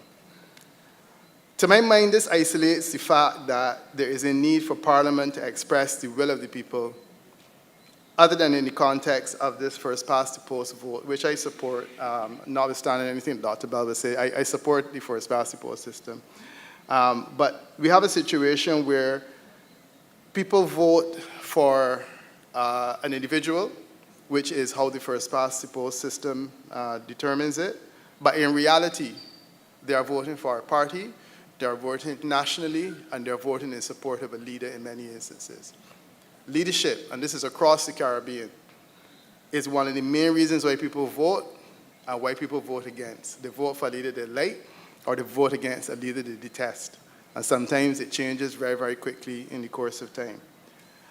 For us to have parliamentary reform and not give the opportunity for people to express their true desire in terms of their voting activity is something that I think is unfortunate. And I think if it is anything that we achieve in relation to the work at this committee, it has to be something like that. There are two ways that we can do it. The easiest one, interestingly enough, was recommended some years ago by the brother of Wendell McLean, the brother of one of your commissioners, Maxine McLean. And Wendell, who was the senator at the time, his idea was that we should have a vote nationally, as we do now, and then the numbers that supported the individual party should make up the Senate, and that the Senate should be converted into a body which represents the political parties on the basis of numbers. To me, that's an easy solution to this problem, because you get to vote locally, but that has an implication in terms of what happens at the national level. So Parliament then essentially reflects that, and there's a balance in terms of the local representatives, which is where the majority of the power lies, and what happens in the Senate in terms of the national. That's one. There's another slightly more complex approach, which I'm hoping that you gentlemen can give some consideration to. This is something that I've actually heard being expressed by other people. Similar to what was done in the British Virgin Islands. British Virgin Islands maintains what they call at-large representatives. So these are persons who are voted for not on the basis of representing the constituency, but are voting on the basis of the at-large reality. I'm going to try to explain it very quickly and not to take up too much time, but it's a useful technique because the British Virgin Islands has a peculiar problem in that it's a tiny island, has a large number of representatives, and one of the problems that they have, which is one of the problems that we are getting, is that constituencies are becoming so small that person can essentially buy an election. So when you represent 20,000 people, it's hard to buy an election. When you represent 500 people, it's relatively easy. We had a situation in Antigua recently where a gentleman effectively bought a seat, right? I am not speaking out of turn by saying that because I've done some research and I've demonstrated conclusively that if you look at what happened in that election, he had a significant increase in people moving into that constituency for good reason, and then a significant increase in terms of those people moving in, voting for him. And then, of course, you had hams and turkeys and considerable financial wealth being thrown behind the whole exercise. And the gentleman is now a member of parliament, right? Only independent to win a seat in the Caribbean in recent times. Right? It's a problem for democracy because to me it frustrates the whole idea of what people vote for and what not. So the BVI saw that happening and decided they need to have another tier, and they call that the at-large representative. So you have the balance. So you have the people who represent small numbers and they can buy their seat if they have enough resources.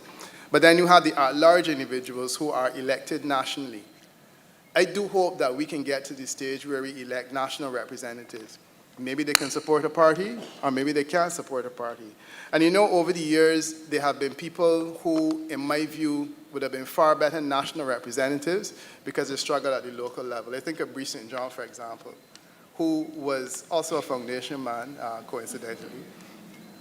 Would probably have been a brilliant national representative, but he struggled. I mean, my good friend and panelist, Bobby Morris, dealt with him in 1986 and created history as Prime Minister, being the first Prime Minister that was beaten and defeated. Clyde Maskell on the other side, if we're going to be completely balanced, to my mind, would also have made an excellent national representative. So I'm saying that we have these two options where we can either go with the McLean proposal or we can go with the at-large proposal, but the whole idea is to reform Parliament and give us the opportunity to vote nationally, which is ultimately what people like to do. A related matter is a whole question of the control of the parliamentary agenda, which is now directly in the purview of the Prime Minister and Cabinet that control the parliamentary agenda. Senators, as I understand, they can ask questions, but senators cannot really force debate on particular issues, and neither can the man in the street. To my mind, this is wrong. I think that the idea of having people's initiatives was mentioned by Sir Henry Ford in his contribution to the reform exercise, and I think that we need to revisit that. We now have the ability with the use of the web to have people's initiatives based on petitions, which, if generate enough signatures, can hopefully prompt a national vote in support of, our national discussion in support of an issue or issues that may come up. The thing that comes to mind most in that regard is this whole issue of ganja. Because based on the information available to me, a lot of Barbadians smoke ganja. Based on the information available to me, the average Barbadian is far more progressive in his attitude towards ganja use than the government is. And I don't mean the government in terms of the BLP government. Both governments, historically, to me, have been more conservative than they needed to be. If we had initiatives like this, we could have forced a previous government or this current government into a conversation about decriminalizing ganja and getting a move on in relation to dealing with this thing, which has been a social problem in Barbados for a long time. But we don't have a facility like that. So that's something that I believe we should think about.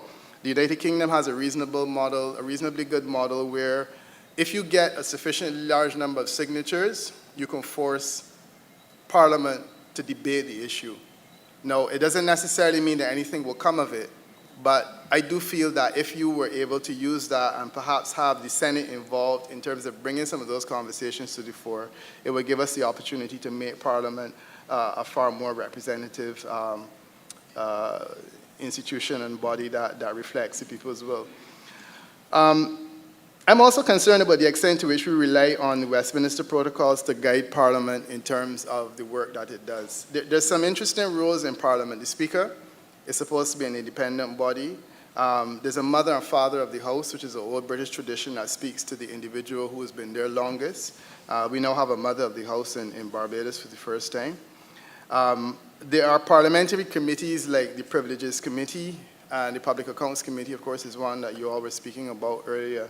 None of these committees really work very effectively or very independently because they're all dependent on who government puts on them. While in the United Kingdom, the arrangement is a slightly different one where the committees function better because you have large numbers of people, many of whom are no longer members of, well, no longer members of government, and they can make these committees work in the way that they should. So my thing is, if we're going to talk about reform, we have to look at all of these roles and see if we can reform them in a way that takes into consideration the non-active politicians, broaden the pool. You know, I remember years ago when we were talking about, I felt there were too many MPs in Barbados. I felt that a smaller number could work. And Dr. Bell was making a point at the time that maybe there were too few. And the idea is that you have as many as you can afford. There are a lot of things that I disagreed with Dr. Bell on, but this is one I've come around to, I believe, in time. That if we have a larger pool, especially if we can draw more heavily on the Senate, it gives us the opportunity to do a number of these things, drawing on individuals who are not actively part of Parliament. So we have had incidents in the past where matters are referred to this committee, Privileges Committee. I have never seen a report of the Privileges Committee, and I don't believe it was in a position to report on anything. You had a situation recently where the Speaker was referred to the Privileges Committee. I mean, it's the most absurd notion of having a Speaker who controls Parliament being referred to a Committee of Privileges that is controlled by the persons who control Parliament anyhow, and expected to come to a conclusion other than that, you know, nothing was wrong in the first place. I think that we need to look at all of these things and ask ourselves whether we can still take comfort in the fact that we're using these Westminster institutions that were designed for 600 plus people in a way that you have a small number to start with, and then all of them are guided by the whip, the parliamentary whip in many instances.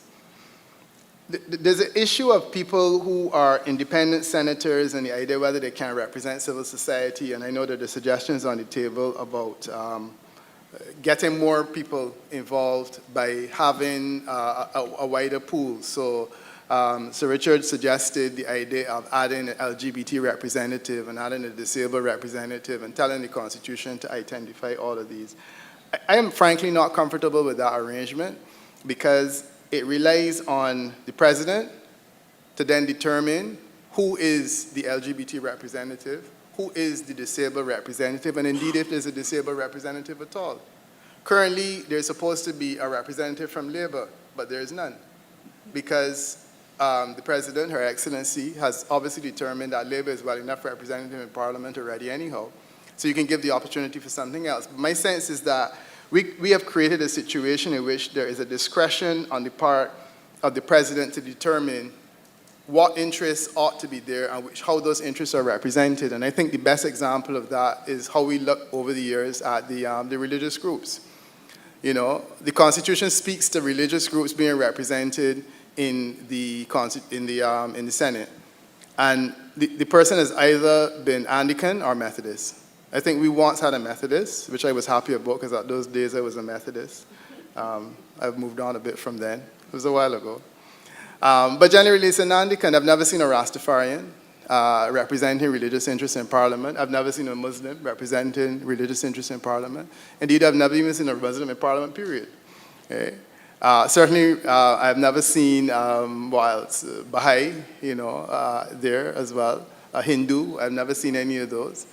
And my sense is that the idea of writing into the Constitution that we should have these interests represented creates problems where we may or may not have the right person. And I think the better approach is the idea of having the assumption that if you want to be a representative, you run for a seat. So if you represent the private sector and you want to get into Parliament, you either attach yourself to a political party or you run as an independent and you try to get into Parliament. And if you have that at-large option, it gives you the option, if you are a half-decent private sector person, maybe you will get a seat at the table. But this idea that we can articulate every single space and get people in there in that way is something that I have some challenges understanding how that would work. But it is very popular to talk about broadening civil society and so on. We have some implications for the Senate as a reviewing body. My understanding is that the original idea is that the Senate, right from the House of Lords, it should be a reviewing body. The reality is that the Senate is now not really in a position to review anything.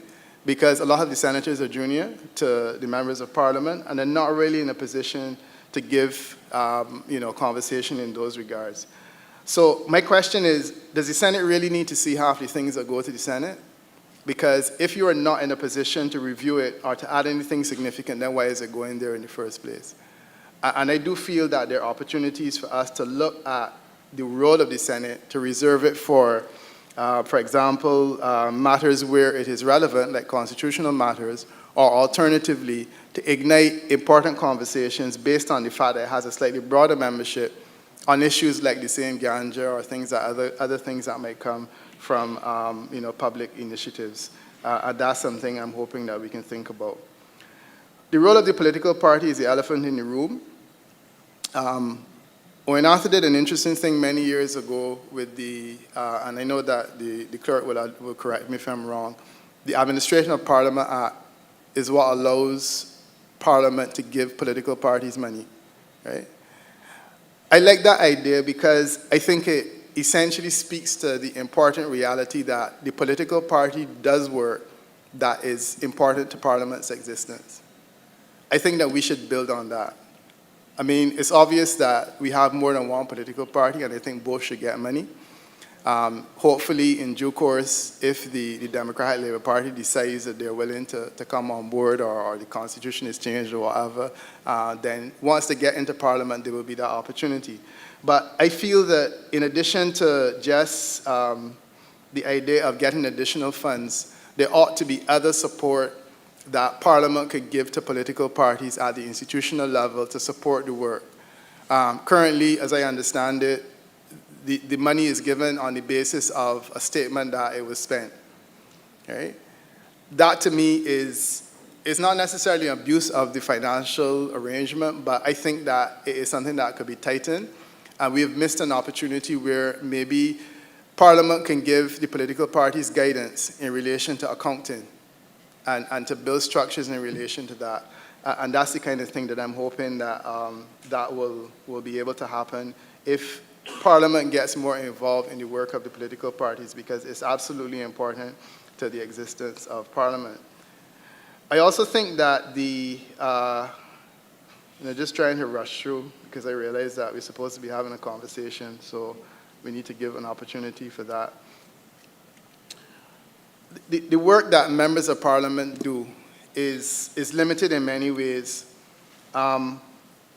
When you ask members of Parliament what it is that they do on a daily basis, and Liz is a member of Parliament, there are others present, they will tell you that a lot of their day-to-day work is dealt with responding to issues that people have.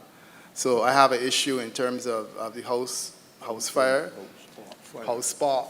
The school children need clothes and shoes to go to school because the end of the term is coming up. You would normally have a big party in August because everybody will need things for school. And we had an MP who got a little carried away once and gave away flat screen televisions at that party.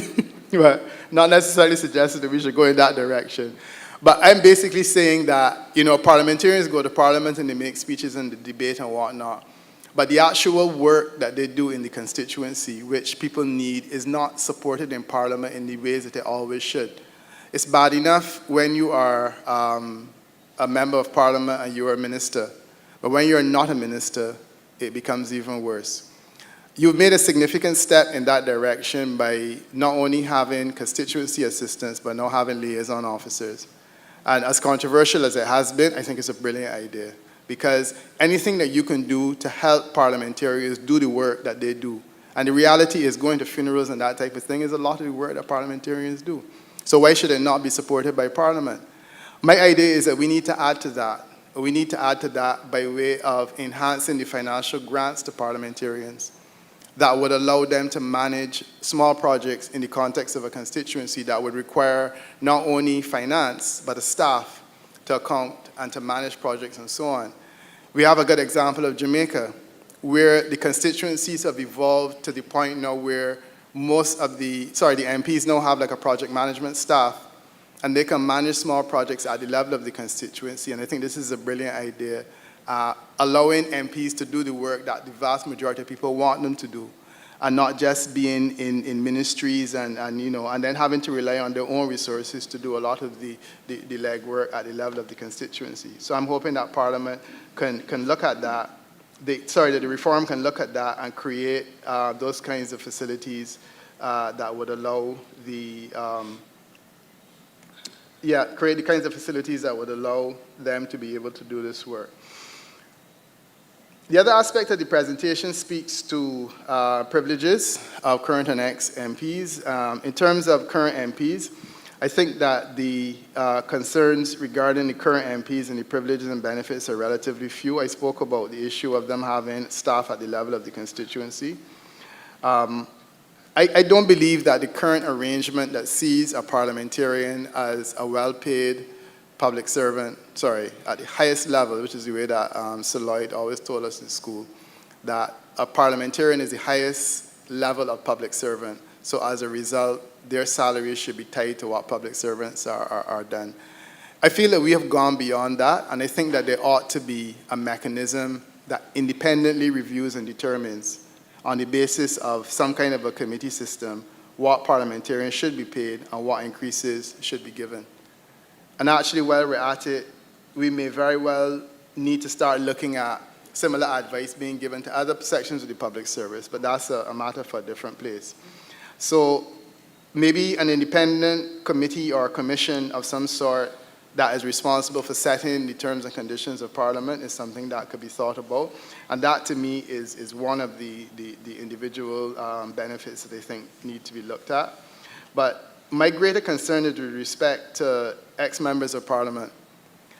I am not sure what benefit a person gets after they have ceased to be a member of Parliament. I think that you're allowed to park in the parliamentary courtyard for the rest of your life, if there's space. And you're recognized, precisely, because if they don't recognize you, you still can't park there. I think that we can do better than that. If you were a minister, some time ago, a gentleman who was a minister said that if you were a minister, you get to keep your diplomatic passport. I think that that's a good thing. But I also believe that there ought to be other benefits that you can receive.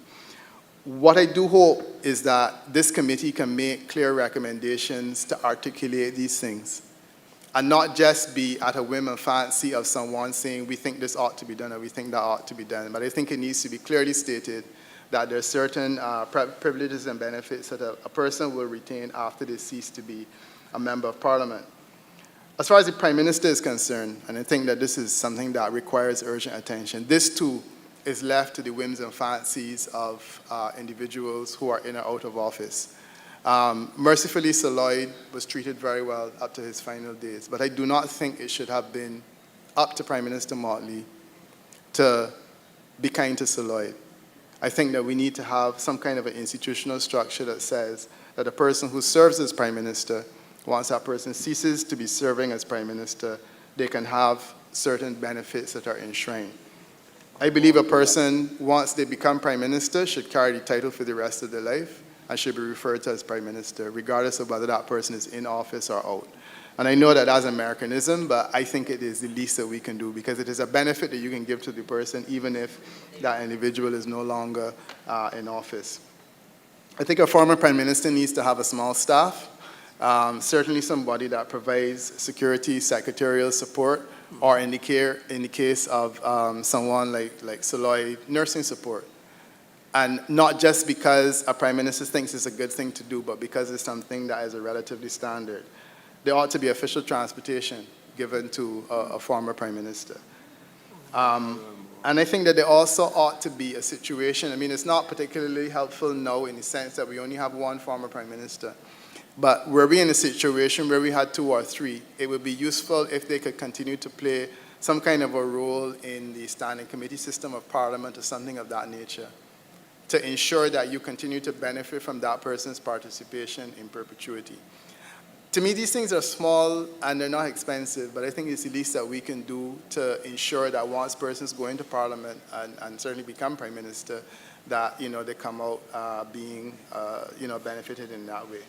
And the final point I wanted to make is I want to support Dr. Bell's proposal about the enhanced committee system. I've been really happy watching the conversation in Parliament taking place in terms of the estimates. And I do hope that we can bring a similar perspective to other matters where you have a redesigned area in some area of Parliament that allows interested members of the public to go and participate more fully in conversations that are going on based on the standing committee system. I thought Dr. Bella was an excellent idea, and it's the kind of thing I hope will be part of the future of this group. So gentlemen and ladies, again, thank you for your participation, for inviting me. This is, like Dr. Bella, this is the first post-COVID face-to-face that I've been having. I'm disappointed that the Clerk of Parliament advises there are no refreshments.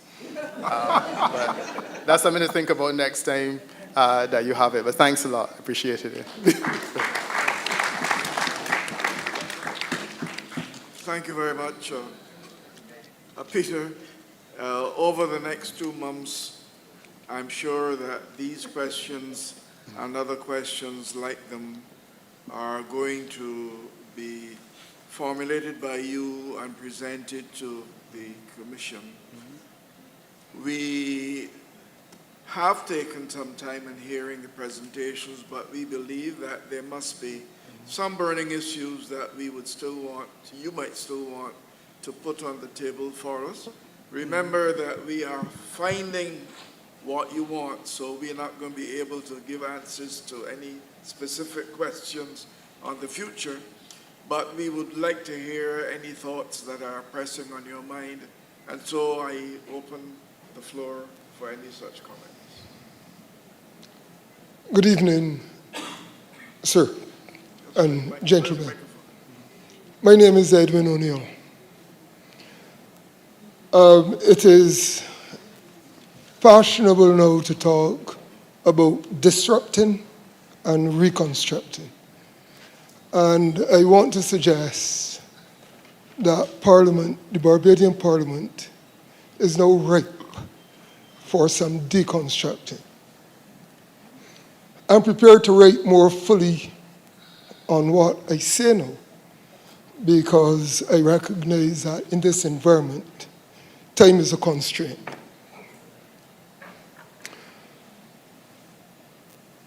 If we are going to make Parliament more relevant to today's times, I submit there must be a facility for a recall of elected representatives.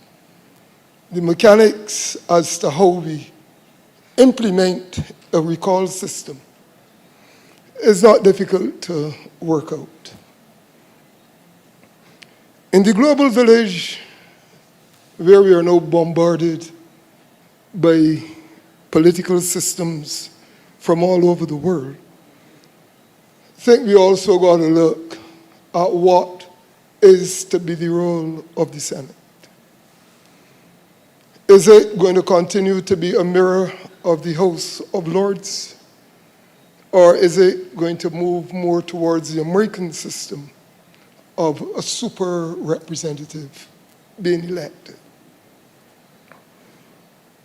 I think we also got to look at the role of, as to whether ministers ought to be located in the Houses of Parliament, or if you, again, borrow from the American system, where members are elected to represent local constituents, and cabinet is drawn from outside of Parliament, but is accountable to Parliament. And we keep having this hybrid borrowing and lending and borrowing from other systems. I am struck by the talk about the Westminster model. And it seems as though Barbadians don't recognize that part of the success of the Westminster model is because there is invariably a large backbench that can keep the cabinet in control. We have a complete opposite in the Barbadian system, where cabinet now outnumbers the backbench. Who then will control cabinet? Who then is cabinet responsible to?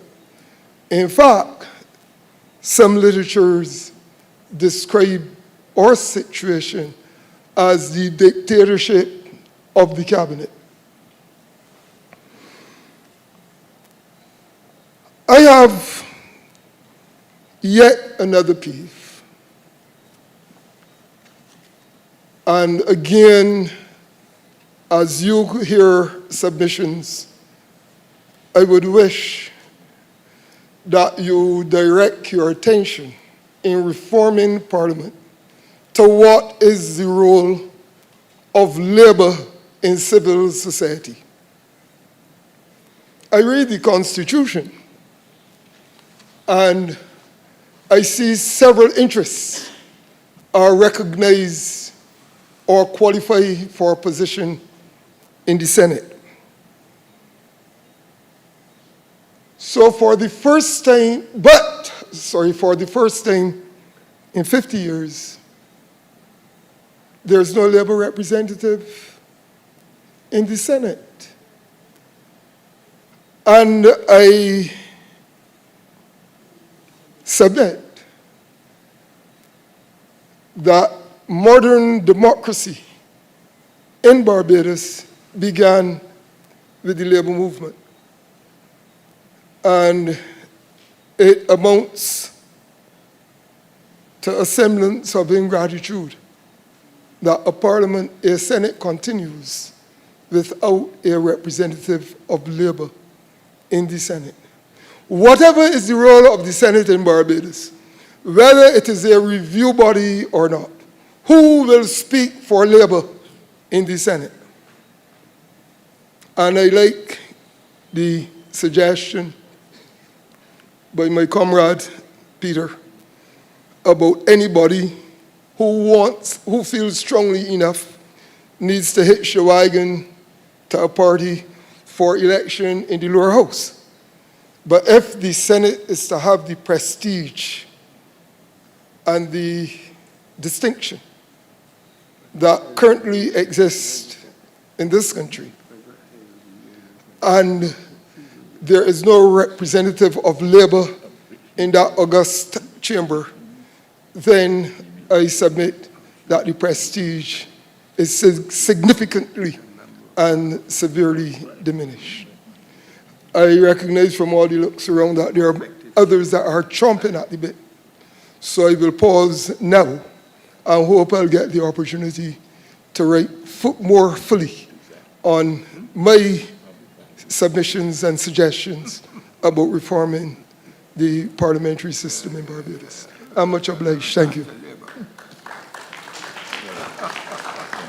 Thank you very much. Starting next Thursday and for 2 months every Thursday, we are going to have presentations like yours. And if you would be so good as to either put that in writing or otherwise make the presentation more developed, we would be very happy. And for others of you, please, we are very anxious to hear ideas like these, and they would be of tremendous assistance to us. Yes, my brother. Thank you. Good evening. My name is Buddy Laria. Say that unlike I am a fortunate person. She's working too well. Go ahead.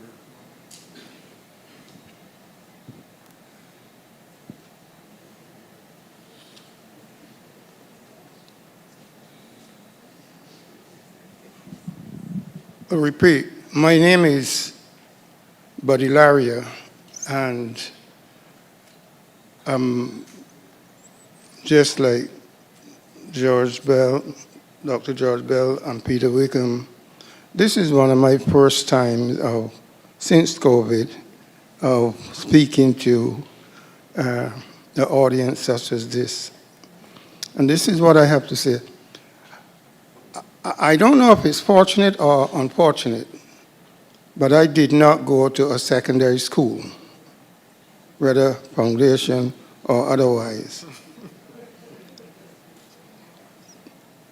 But what I have to say, and I think I am, I ran as a parliament independent candidate on 3 occasions: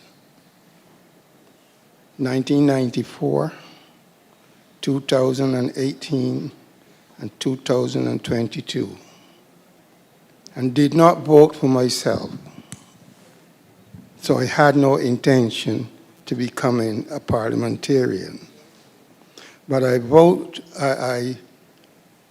went and paid my deposit to inform Barbadians that the voting system is corrupt. And this is why it's corrupt. In 1991, I came from England to Barbados on holidays, and there was a general election, and I took the opportunity to vote in Barbados for the first time because I went to England in 1963. And I did not pay attention to who was the candidate for the DLP or the NDP. Because in England, I came from a position where we, as black people in England, we did not pay attention to the person running for office, unless it's in local election where we are in. But general elections, we didn't pay attention. We know we was going to vote for Labour because we didn't like the Conservative. As a result of that, when I went to vote and walk into the polling station, I didn't see BLP or DLP or NDP, so I did not know who to vote for. In England, there's 3 references on the paper: the candidate, the party they represent, and their address. The principle of that was your standing, so I need to know your name. You're standing for a party, I need to know the name of that party. And your address. If you know my address and representing me, why is it that I don't know your address? Simple. That was our principle in England. So if you got the Westminster system and you don't have these principles, something is wrong. And as a result of that, I took interest in complaining to the Electoral Boundaries Commission and to the 3 political parties, because only the person's name and their profession is on the ballot paper. And the thing about it is, and I make this point, I'm going to put all that I'm saying in writing to you, so I'm not going to be long. Barbadians, as African people, as Excellency Bobby Marsh said, we are sick. This is the 530th anniversary of the economic and spiritual war that we have been fighting. 530 years. And all that Bobby Morse have said, the Prime Minister on 2 occasions gave us a hint. On the 26th of July, on the day of remembrance, this is what she said to the world. She pointed to the Parliament of Barbados. She said, in 1661, the then Parliament of Barbados passed a law. It's called the Barbados Slave Code of 1661 that basically said that black people were not full human beings. She repeated it again to the people of the world, not just Barbados, on the 3rd of August at the Sir Lloyd Sandiford Center consultation. 3 leaders,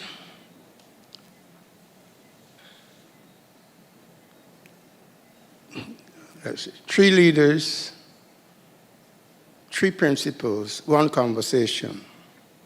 And this is what she said. Again, in 1661,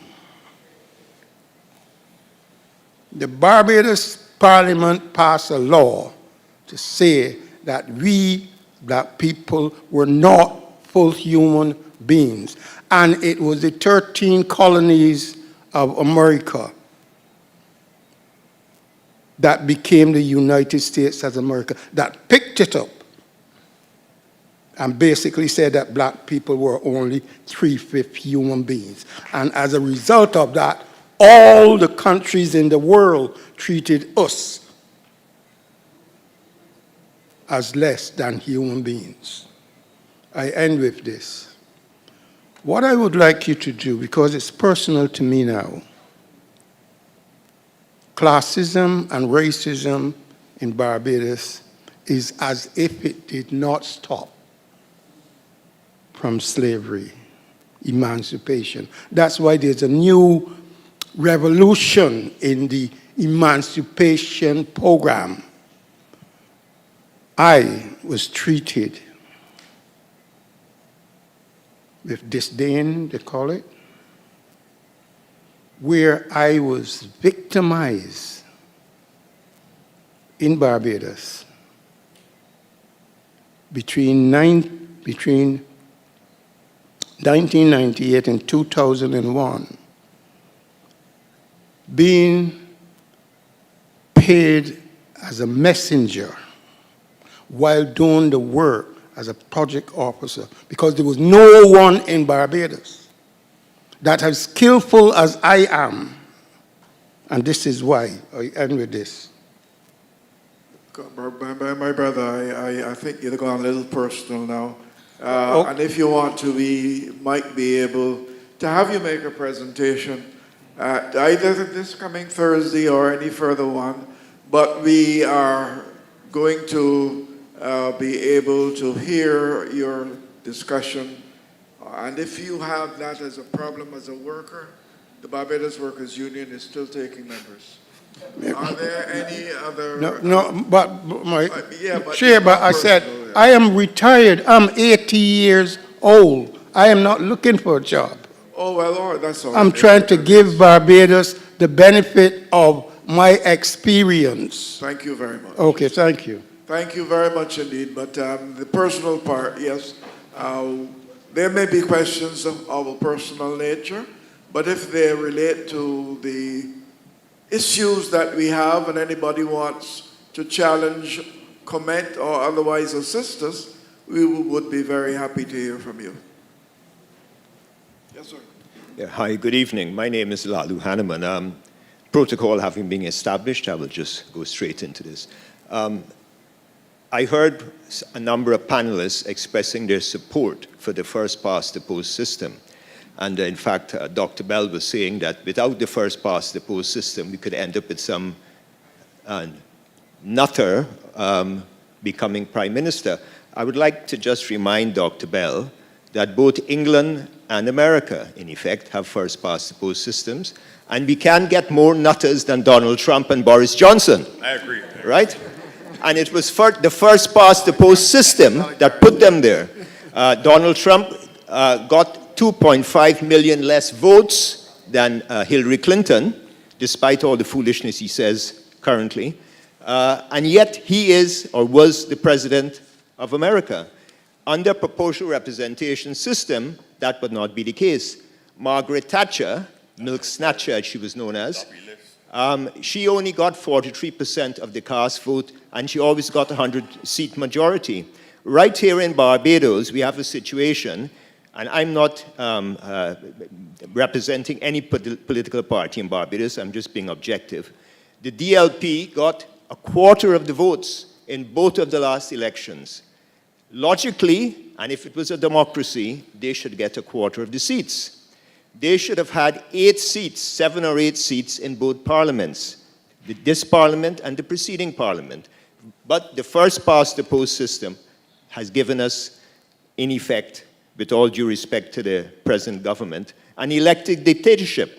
You know, it cannot be said to be democratic to have a situation where all the seats are just in one party's hands, and a quarter of the electorate are deprived of the right of representation. So I would urge the panel to seriously consider an alternative to first-past-the-post. There are alternatives, and there's one called a single transferable vote, there's one called alternative vote system. There are a number of other methods other than just blatant PR list systems. Or alternatively, one of the chambers can have a PR system and the other chamber can have the first-past-the-post system, which would still give the constituency representation.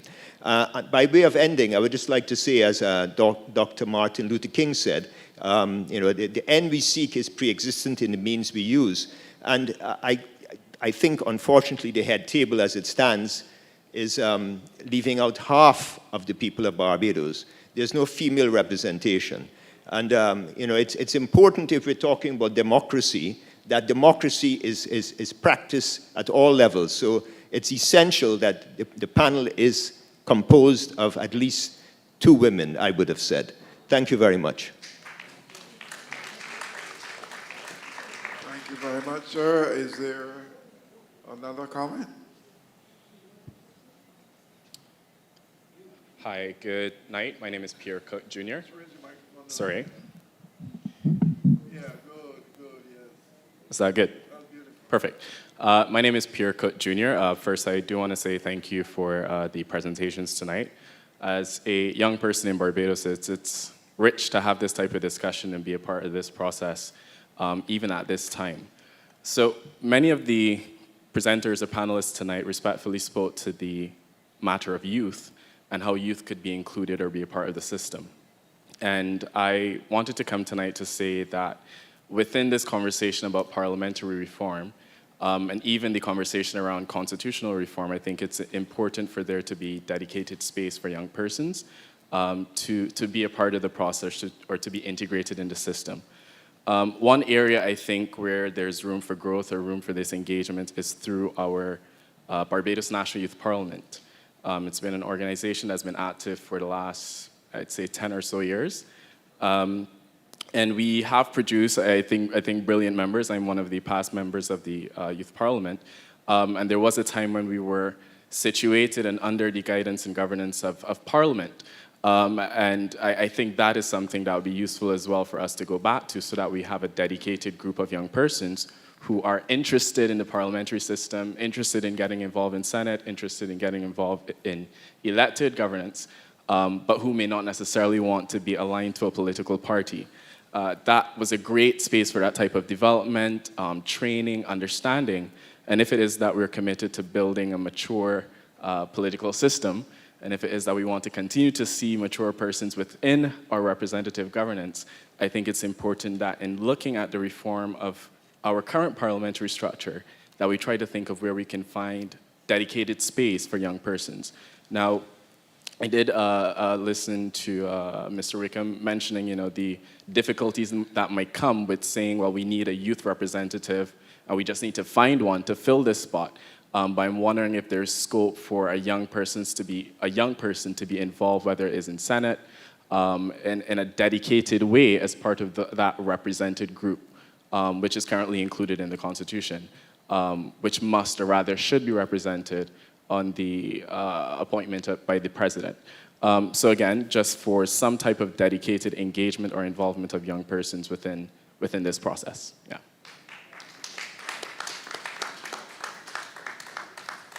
There's somebody else coming to the mic, but as that person comes, can I just suggest to you that if you and your group would wish, and you put some thoughts together, just write to the Clerk of Parliament on this subject, and we would be very happy to hear you make a presentation. It sounds as though you have some thoughts that the Commission could benefit from hearing.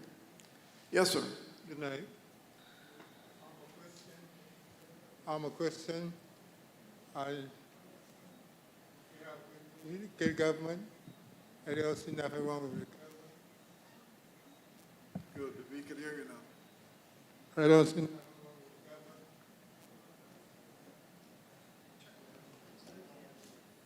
with No, go ahead.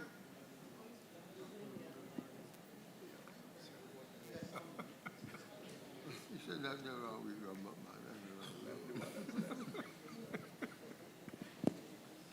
Good night. I'm a Christian. I go to the Emmanuel Baptist Church on President Kennedy Drive. And I was born in 1954. I was to go to America to further my studies when I was about 19 years old. I went to school at Bear Prairie Boys School, and I had all the papers to go to America. I was missing a job letter, and I didn't get a job letter. I ended up in Barbados, and I was voting from 1973. From 1973. I stopped here and worked at the Bridgetown Port. I was a carpenter. I learned woodwork at Harrison College. After that, I went into Bridgetown Port and worked from 1973 to 1991.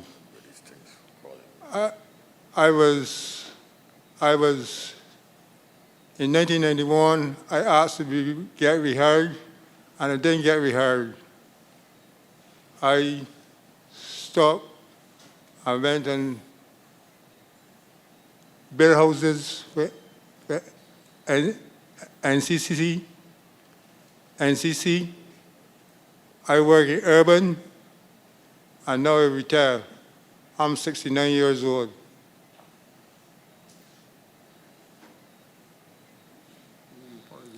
Yeah, so, but you're not working anymore, right?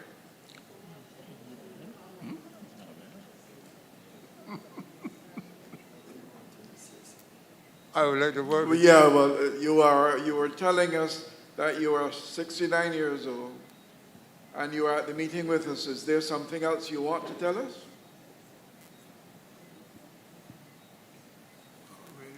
That's all right then. I'll talk to you afterwards, okay? No, I just talked to Mr. Lane, Corey Lane. I come from Bridgetown. Okay. From At the end of the meeting, we will then have a little chat. Okay, last calls. Yes, sir. Well, you got to bring down the mic this time. Hello, everybody. My name is Aaron Menezes. I'm visiting from America. A lot of ideas that I've heard, and I would like to share a few things. First of all, I was born in the British colony of India. I have very mixed lineage. I was raised in the former British colony of America. And one thing that in the last 5 or 10 years, as I have traveled globally and throughout the United States, one thing I have noticed is this perception of what's going on currently in American politics. And I would like to say, as a man of color, coming from America, a minority, a Muslim, that I think is a very valid thing to consider when having this discussion, to the point the brother made, is we should begin to think in terms of building blocks for the future as a person of color, like I said, in America. And I would like to, being Marcus Garvey's birthday today, I would like to make mention of him. This is a West Indian man who was born in Jamaica, who for whatever reason saw it feasible, plausible, and necessary to organize black people in America, which, what does that mean? That means he left the West Indies to go and gain experience and to also serve a population of the black diaspora globally, and it bore much fruit. Why do I say that? To this day, we haven't seen a movement in America, the Universal Negro Improvement Association. We have not seen a single organization of black people rival that organization in number, or I would argue even in effect. Malcolm X is somebody who spoke at Oxford University, and he debated in Oxford University the concept of whether it is okay to take up arms, in a sense, or to resist a system that has been archaically and unjust, and to take a brand new look at the situation. I think as people, brown and black people globally, we suffer too much to use the constructs of European colonialism and the methodologies used to further our betterment. And I just wanted to share those thoughts, because I think oftentimes the global world looks to black America in a derogatory way.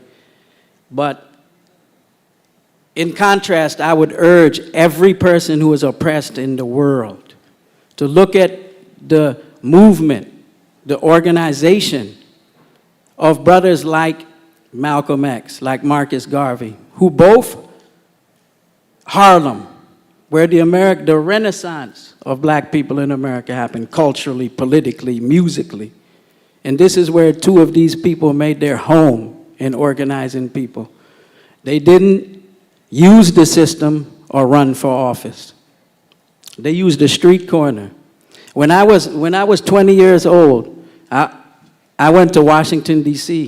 in 1995, and I was a part of something where 1 million black men stood on the footsteps of the Capitol to make a statement, to make a stand. This was organized by Louis Farrakhan. Louis Farrakhan has never run for government. He's never ran for office. But in many ways, even if we don't agree with him 100%, he speaks to the voice of black America to this day. So the only reason I came to speak is to challenge everybody here, and myself first, to think about bettering our situation, bettering our plight, in terms of using something so revolutionary, I've heard that term, but so basic and elementary at the same time, is to recognize our self-worth, to recognize our acumen, to recognize our ability to lean upon each other, and to at times come up with stuff on our own, if that makes sense. But it must be trust, there must be love. Thank you for listening. One love. Thank you very much indeed. Remember again, next Thursday, we will be at the Foundation School. And if you would wish to make a presentation, and you have it in writing, or you just want to make the clerk aware of it, the Clerk of Parliament, he is as Secretary to this commission. We will make note of this, and we will get started. Some of you will get the opportunity to present more fully than you did today. We will take a final speaker, and then I shall ask one of the commission members to thank you for being here. So, ma'am, you are... Okay. Good evening to the panel and to everybody. Good. First of all, thanks for a very enlightening presentation. I've learned a lot thus far.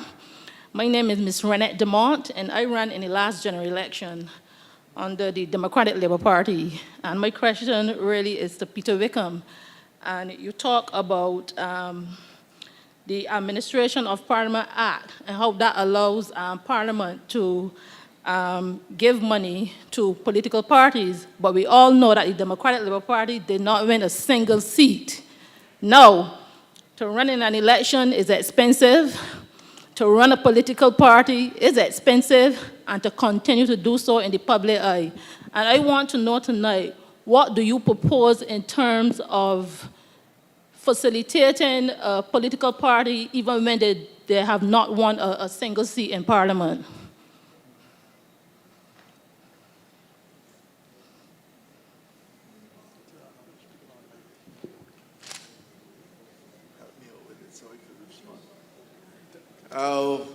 Let me say that I don't have an answer tonight. The Commission doesn't have an answer tonight to any of your questions, even though it might be important just as this one. We are in a reception mode tonight. So forgive me if I'm not able to answer that. Okay? We have a question, I think, online.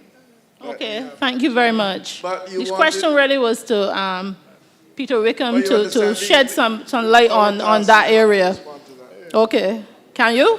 No, I can answer quickly. I think is that I Okay, didn't appreciate think it was it. appropriate because I thought it was essentially we were speaking to the commission, so I didn't think it would be Right. appropriate for me to have a back and forth. Oh, But okay. but I think I said in my conversation that I had some challenges with that as well. Right, and I okay. think that once a facility is created where parties running can be part of either the lower or upper house, then there's an Right. opportunity to deal with that effectively using the same Administration of Parliament Act. Because it can be changed. The rules can be changed very easily. Absolutely. And my sense is that a big part of the DLP's problem is the fact that you're not in Parliament, and a big part of the Right. reason you're not in Parliament in the upper house is through your own decision not to be there. You Right. appreciate that. So I'm saying if you were in the Senate, for example, Well, say that from which perspective? yeah, because you were offered a Senate seat. Oh, okay. So now I'm saying that once there's a facility where persons running can either get into the lower house by winning or the upper house through the facility that I was talking about, the McLean proposal, for example, it would Right. give the opportunity for proportional representation in the Senate, and then the opportunity is there to say to persons, look, let's change the Administration of Parliament Act to reflect the fact that you have a minority representation, and and you can get money based on that. So. Right. But I said that in the comment, right? But I'm speaking from the perspective of what I've observed so far. Let's talk after, because Oh, this is okay, their okay. forum, not ours. So All right, okay. Thank you very much. Thanks, everybody. No.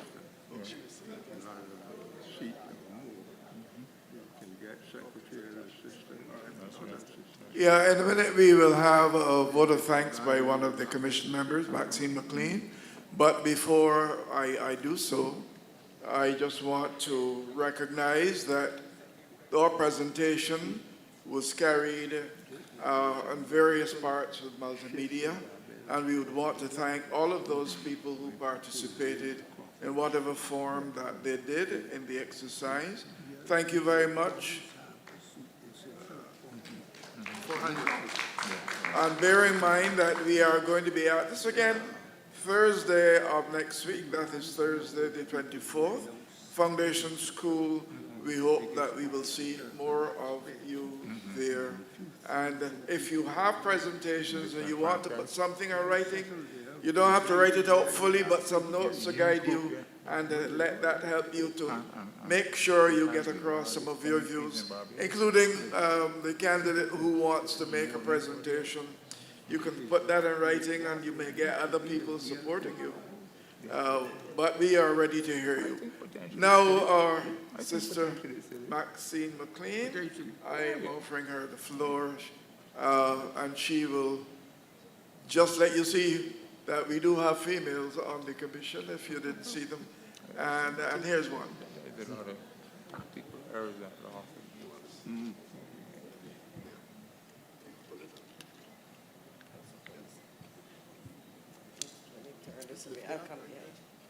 No, you stay there. Thank you very much. Thank you. No, ladies stand. Let me say thank you very much, Chair Sir Roy Trotman, Sir Richard Cheltenham, Chairman of the Parliamentary Reform Commission, and other members of the Commission, distinguished presenters, members of the press, ladies and gentlemen, who have graced us with your physical presence. And I'm happy to say that we were joined by over 300 persons online, and we look forward to their continued participation. In participating in that way, you've not only joined us live, but you've also created an opportunity. Well, certainly the streaming has created an opportunity for us to be able to capture all that has transpired this evening. I want to thank all persons who made this educational session a success. Sir Richard, your initial comments would have contextualized the work of the Commission, and I will borrow from Mr. Wickham's term. He said that we had a philosophical and historical overview. That you didn't put it quite like that, but those two words were yours for sure.